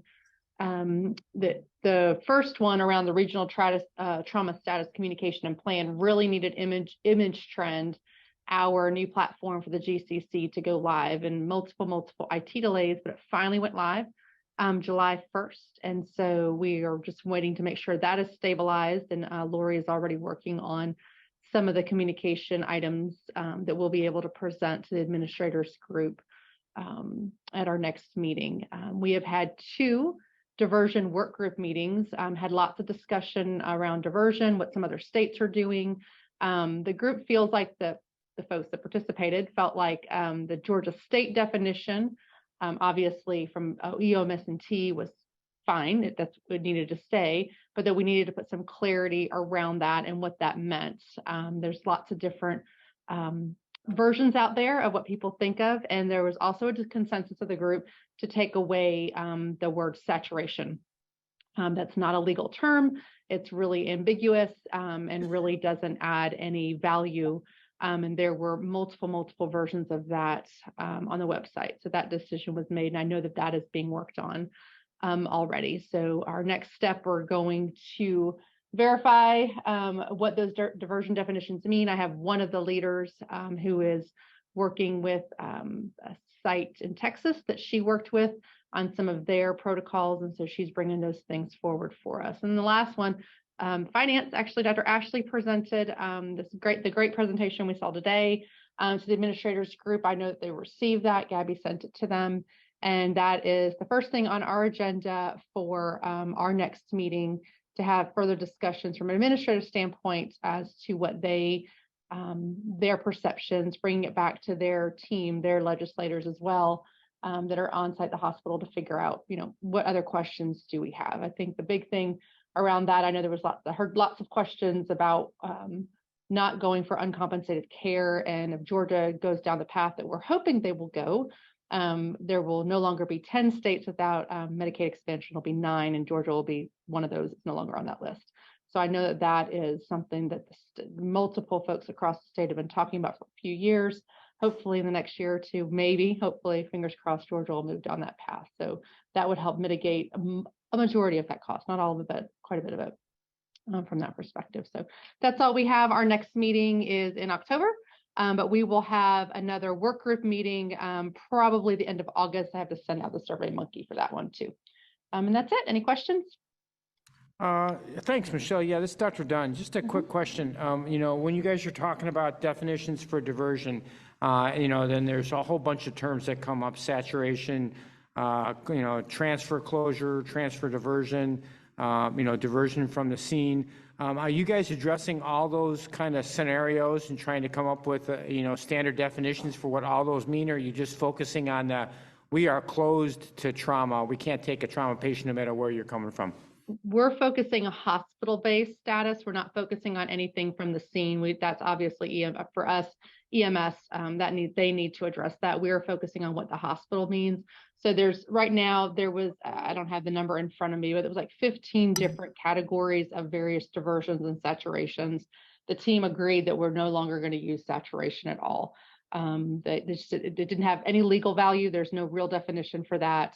And so that will go away. What we are doing is taking what was in those saturations and figuring out if it needs to fit into the medical. So an example, we have total diversion, and really total diversion has to be something catastrophic, and catastrophic can be technical failures, it can be equipment failures, it can be patient flow. There are definitions around what that could be, and then looking at specifics. So specifically in Atlanta, this is definitely not for the whole state. They will have to participate, and those leaders, we have multiple leaders from across the state that are participating, but things such as L&D diversion, medical diversion, we've got neurotrauma diversion. There's multiples of those out there, and we're going to have to decide as a group what that needs to look like.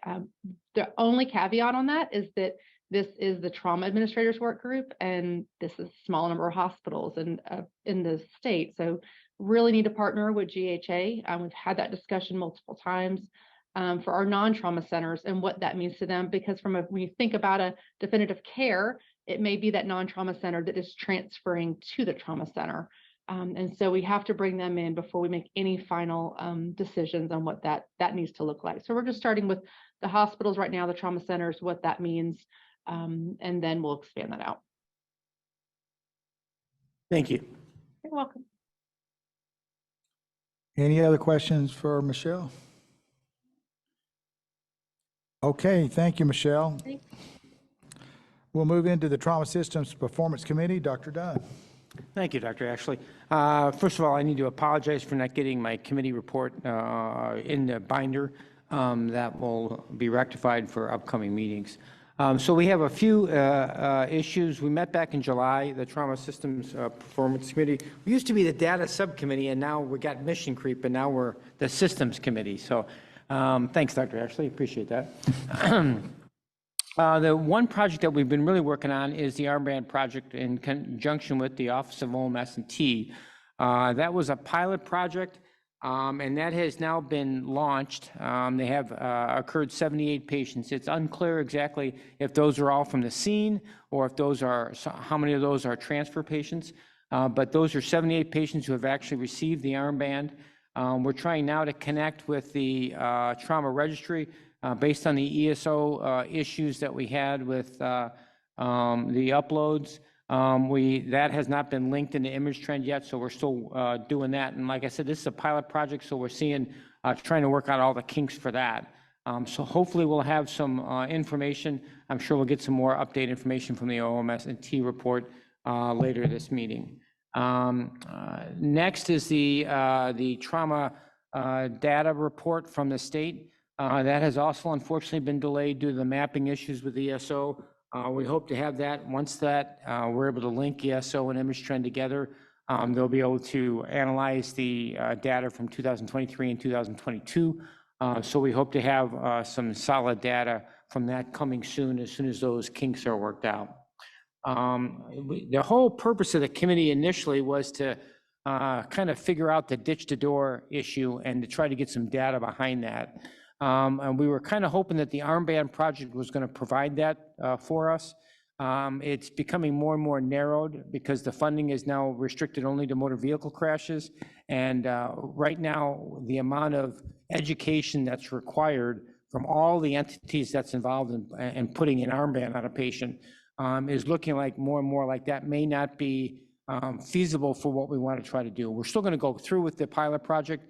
In the short term, though, Dr. Ashley's shop and my shop have decided that we're going to try just a retrospective look at our ditch to door times in our 2 regions and try to come up with some hardcore data from that. We are now working through the kinks of the IRBs between those 2 and data sharing agreements. Both Dr. Ashley's shop and my shop have already actually pulled the data.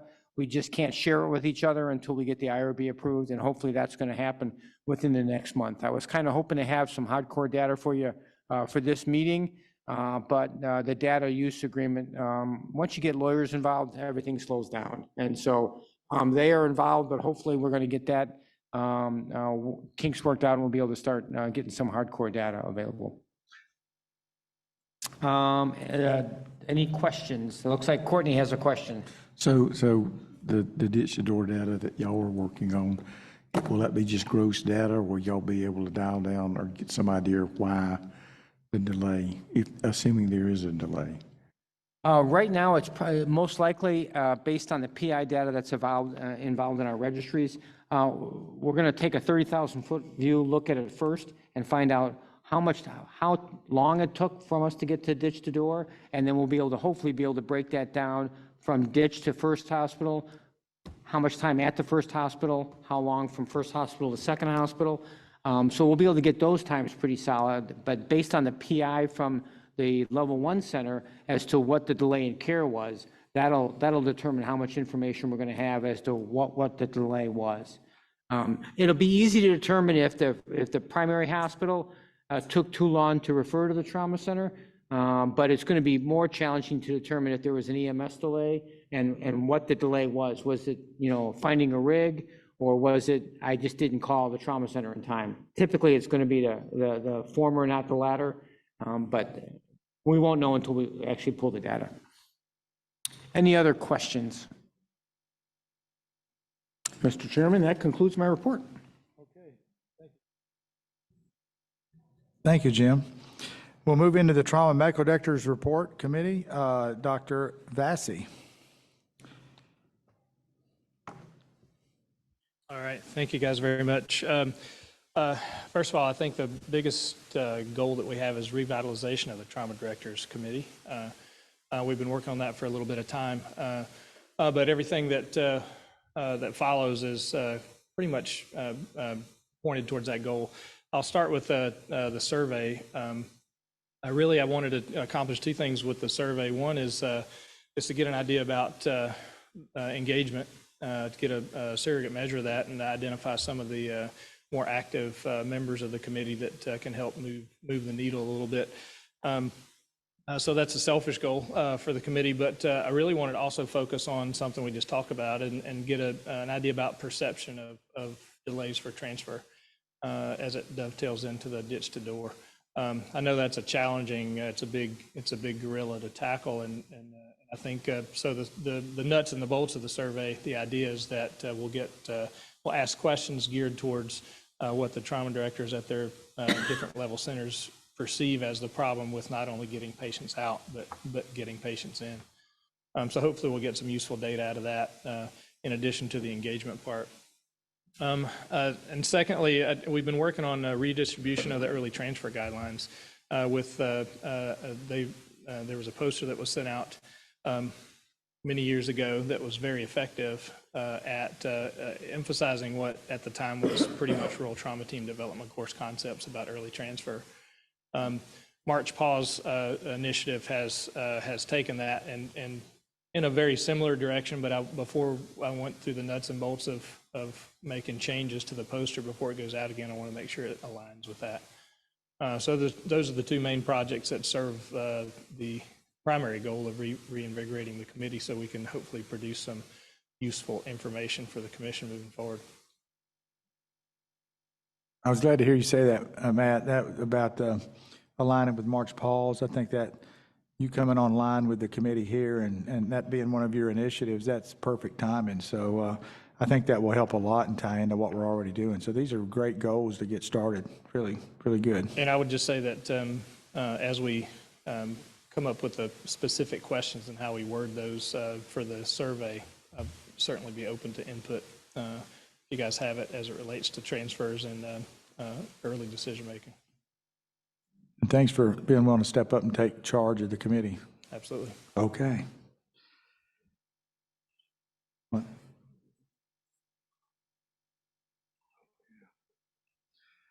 Okay, we'll move into the Georgia Trauma Foundation report. I believe it's Dr. Bleacher. That's right. We're throwing a curveball this time.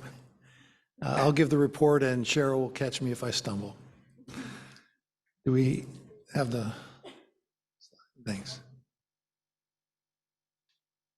So the first update that I wanted to give is related to our Rural Continuing Education Program initiative. And this is the work that's associated with the $1.1 million grant that was awarded by the State Office of Rural Health. Okay. So you can leave it there, that's fine. So we consider this to be important work because it addresses some of the gaps that were identified in the ACS rural health system, trauma system consultation. This slide here is a map of the courses that have been scheduled from August through March of 2024. We have 15 courses scheduled that are going to be offered through this grant program. The blue and red shaded counties are the 67 counties in the state that have rural hospital or critical access hospitals that whose employees are eligible to be participating in the education courses. The yellow circles on the map are the locations of the courses. And I just want to point out that the distribution of the courses, as one can see, is pretty much throughout the entire state. And that's what we really want. The 15 courses include 6 TNCC courses and 6 ENPC courses, and then 3 of the rural trauma team development courses as well. And so we're making inroads into filling those gaps that were identified in the ACS consultation. And we have hired, to address Dr. Dunn's question from the last meeting, we have hired an education coordinator to do the operational tasks with regard to the grant administration. And we are also working on a long-term plan because the grant is 4 years and we'd like to see this sustained beyond 4 years. We're not necessarily going to count on getting another grant, but we want to make sure that this is sustainable beyond the initial period. The second update that I wanted to give is on our fundraising. We decided as a group, the executive director and the board, that we wanted to take a longer term view of our fundraising. So we are looking at a 5-year period to raise $5 million. There are several prongs to the fundraising. That would be individual donors, small donations, corporate donations, major gifts, fundraising events, and also grants such as the ones that we've recently received. We also want to make sure everybody is aware that one of our upcoming fundraising events will be associated with the Tuesday after Thanksgiving, which is Giving Tuesday in Georgia. That's done through Georgia Gives. And so that would be a target that we'd like to see everybody in this room use their networks to get all their friends and family to support the Georgia Trauma Foundation so that we can support education and other endeavors for the trauma system. So it's important when raising money for all the stakeholders to be invested in the endeavor, and everybody in this room is a stakeholder. So it's important that everybody shows their support and make sure that this Georgia Gives initiative is successful for us. The other fundraising thing that I want to let everybody know about is that we've identified a date for our gala next May 18th on Saturday. It's going to be at the Porsche Experience location where we had our last gala. We are planning to make it larger as far as attendees, and we want to make sure that it gives everybody an enjoyable experience so that they want to come back and do it again. So save the date for May the 18th, 2024 for our gala.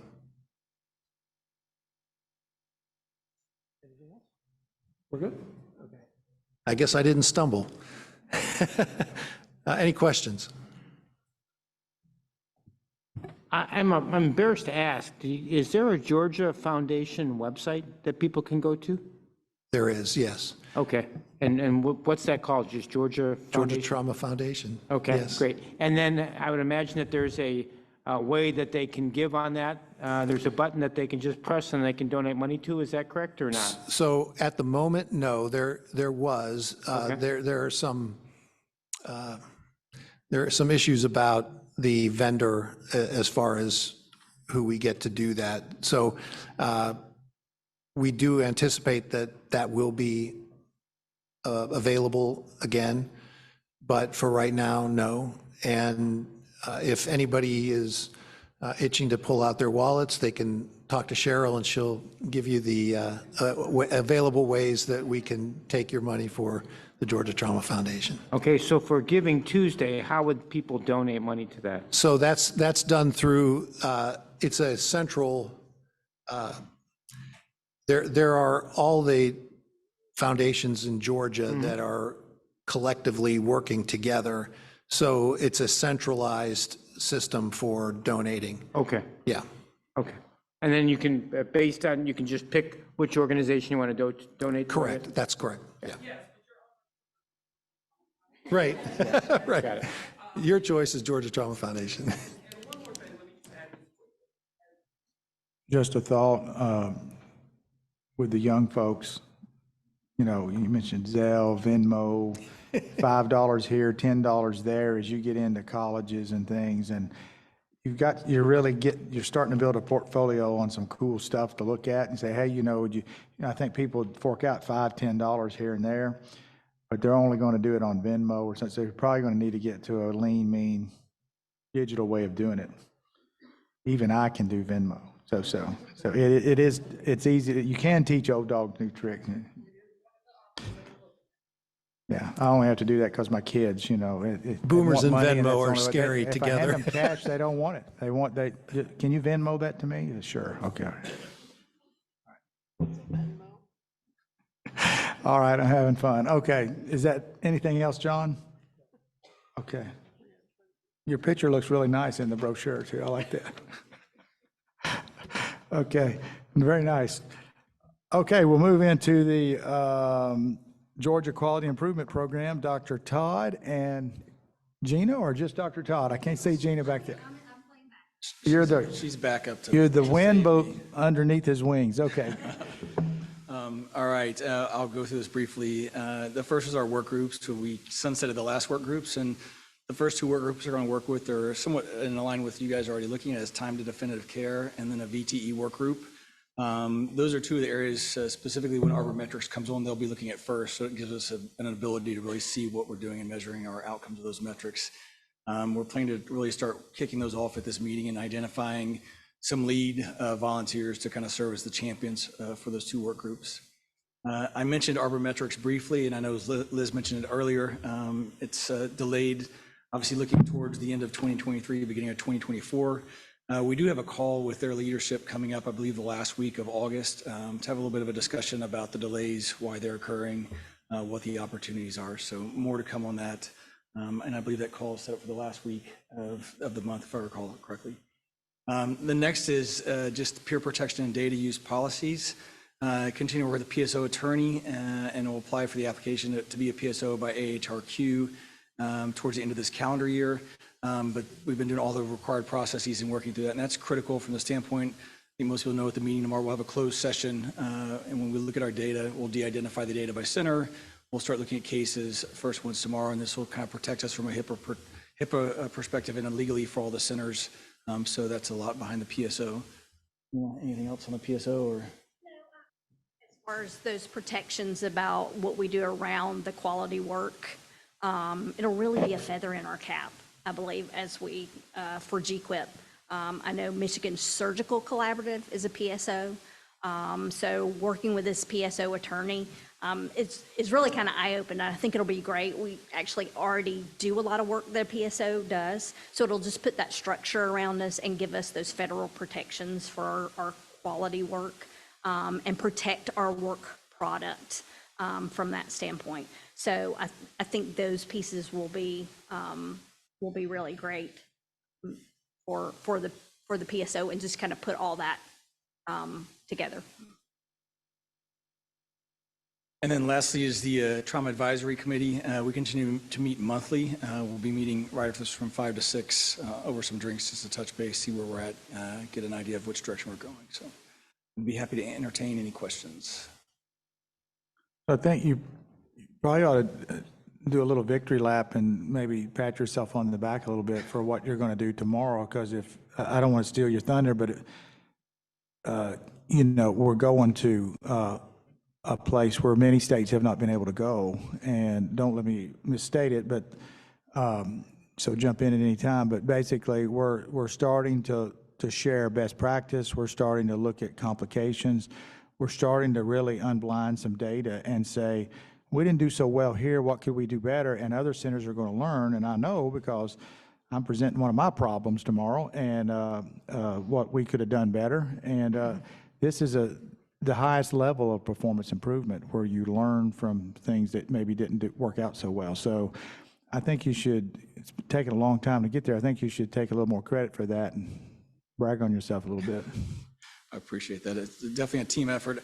I do think it'll be a little bit of a game changer, obviously, first of all, to be able to unblind the report. So I think when we look at the collaborative report, it's kind of fascinating to see it unblinded and see, you know, obviously we know what centers ours are, but look at other centers and see how they're performing. You can definitely identify opportunities where some centers do quite well in areas and others don't. And so we'll actually be able to learn from those centers that are high-performing centers moving forward, which is really fantastic.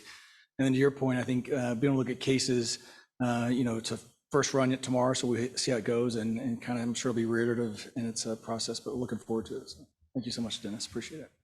Okay, thank you.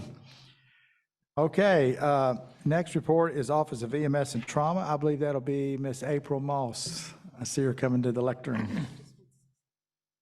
All right, so we've shared a lot of our bad news. I'm gonna go ahead and just kind of clarify and talk about some of that bad news right out of the gate.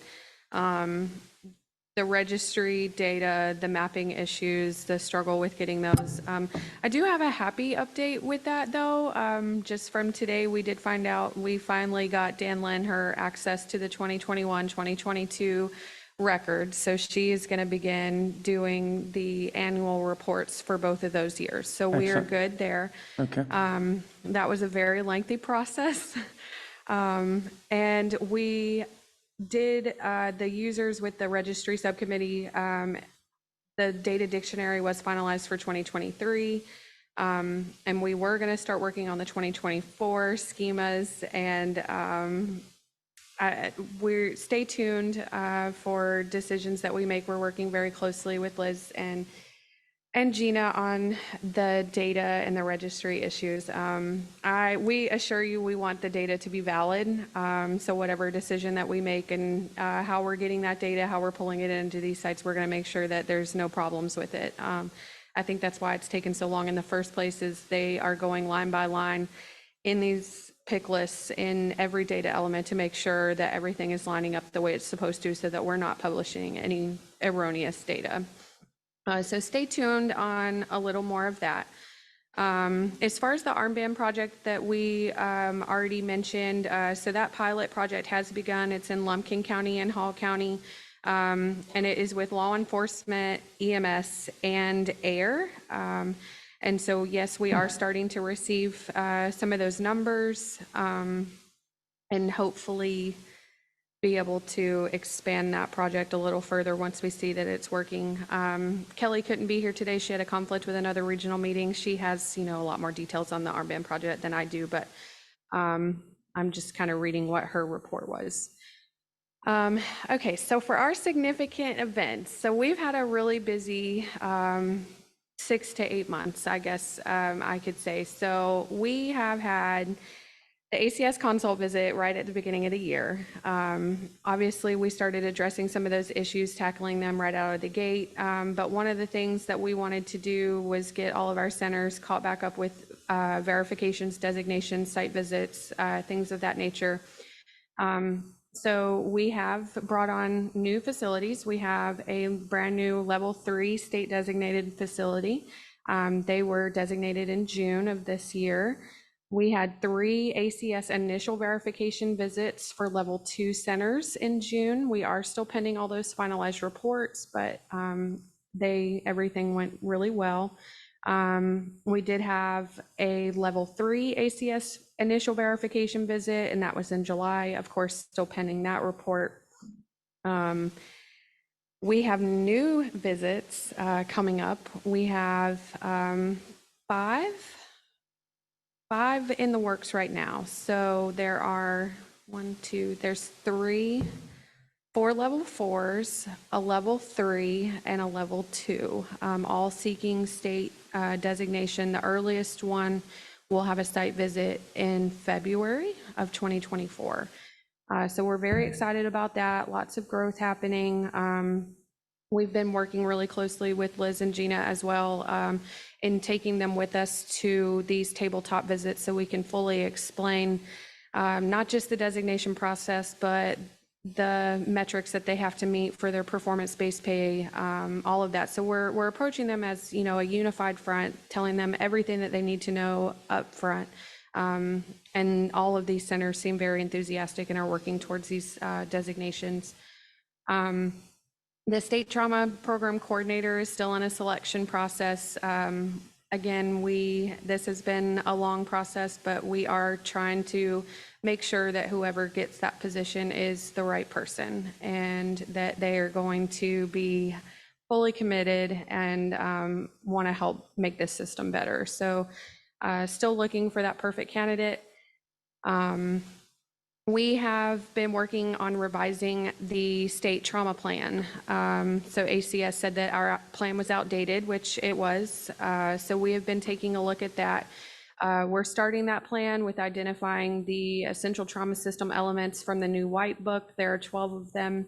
And I think we're not ready to share that necessarily, but we have been putting some thoughts and efforts on paper, identifying roles and resources and how we come together and work together to rewrite our state trauma plan. We have been working with the burn centers, as Marie told everybody earlier, to revise the burn performance evaluation, so the OBCPE. We're also trying to identify some performance measures and what we want to report out as a state as far as burn metrics are concerned. So that's still a work in progress. Hopefully we can have that all tied up. Any advice or input is welcomed. It's very hard to do some of the performance measures and then be blinded because we only have 2 burn centers with, very different volumes. So it would be hard. So we have to make sure whatever we're reporting out that it is then going to be identifiable, or at least in the beginning. The ACS consult visits that are coming up for our level 3s, I have begun reaching out to some of you, but I know we've attended the verification visits, but we would also like to be a part of your consultation visit. So be looking for those emails, just so that we can get to know your center, we can help support you. It's not a punitive visit by any means, us just coming and being a part of and listening so that we can know what you're working towards, how we can help you fix your problems. If you need us to come in between a consult visit or a verification visit, we're happy to do that as well, to do a focused review so we can kind of help you get some things accomplished that maybe you can't with administration on, the hospital level. So just let us know. That is something that we're open to. I don't think I have anything else. I kind of skipped around my report, so excuse me for that. The dashboard, of course, that Liz already presented to y'all, we're quite proud of that, and hope to be able to show it sooner rather than later. And continue to add things to it. And I think that's all I have. Does anybody have any questions, concerns, thoughts, a joke maybe?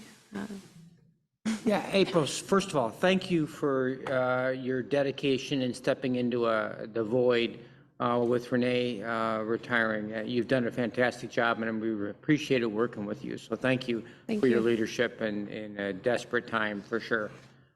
As you move forward with state designations of new facilities that are not tied to the ACS site visit, do you guys need reviewers to do those designations?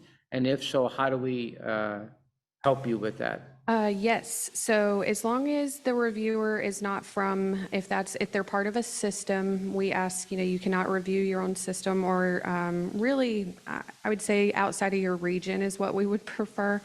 But yes, I have a recruitment letter that I can send out to all of the TMDs on our contact list. And it tells you the instructions on how to move forward. There is a stipend, it's a not taxable stipend that is allotted to each site reviewer. We use, for the levels 1 through 3, we use a trauma surgeon, an ER physician, and a trauma program manager. So not just the physicians, but also the TPMs. And yes, so we're always in need of site reviewers. We want whoever comes in to take a very objective approach. So that's why we really prefer that it not be your neighboring facility, it not be really in your region and not a part of your system, so that you can be objective with them. It's supposed to be a helpful experience, not a punitive one. So, but yes, we're always open. There is a vendor application that we fill out to get you approved through the DPH system so that you can receive payment. Thank you. You're welcome. Anything else? Any other questions for April? I'd like to echo Dr. Dunn's comments, April. I've had a chance to work with you over the last several months, and you really have hit the ground running, and we're just very appreciative of all your hard work. I know you're traveling a lot, and we appreciate you being on the go. And then what April was alluding to, we formed sort of an executive committee, if you will, Trauma System Evaluation Leadership Committee, between DPH or OEMS&T and the Trauma Commission. And we're addressing some of the suggestions from the American College of Surgeons consultative visit for the state on leadership and what boxes line up with what, and it's really been a great working group to where we're really breaking down barriers. The two groups are really working well together, and we're assigning tasks, sharing resources, and so it's really tremendous the amount of work we've done in the last few months. And I'm hoping by the next meeting we'll probably have some of those boxes on a slide for you. You can see and take notes and actually sort of know who's doing what. But it's been very fruitful. We're just not quite there yet. So, but thanks for your help with that. Absolutely. Thank you. Okay, at this time, I don't really have any new business. Do you? Oh, I do have new business. Okay. Our commission member, Jim, would you like to make a couple, I think you have a couple announcements? I just want to share some information with everyone. So thank you, Dr. Ashley, for letting me share a couple of minutes. Sure, go ahead. I hope everyone in the room knows what the Grace Commission is, state of Georgia. Good. If you don't, you should. Go look up the website, Grace Commission. This is a project started by the governor's wife in 2019. It all has to do with human trafficking. And it has a 33-minute video that you can watch. It's just information. So I'm just sharing that. We'll talk more in the EMS subcommittee on that. And the last thing is, going along with what Dr. Bleacher was talking about, there is a program out there called G60 Trauma. It was promoted and created by Dr. Alicia Mangrum, and she's from Phoenix, Arizona. And it all has to do with recognizing traumatic injuries to persons age 60 and older. And we know the number one thing going on there is low-level falls, fractures of the femur, pelvis, or hip. A femur or hip bone. So this is just another program that I'm just sharing about as we investigate further through the EMS subcommittee. Thank you for allowing me to present those topics of information. Thank you, Jim. We appreciate it. Okay, any action items I've left off that we need to do before? I think we voted on everything we needed to, right? Okay, at this time, we need to move into closed session, which we rarely do, but it's about time to do that. So could I get a motion to move into closed session? I make a motion that we move into closed session. And can I get a second? Second. Who is that, Jim? Yes, sir. Okay. Okay, all those in favor, aye? Opposed? Okay. All right, well, we'll, Liz, are we going to go across the hall? Okay. Okay.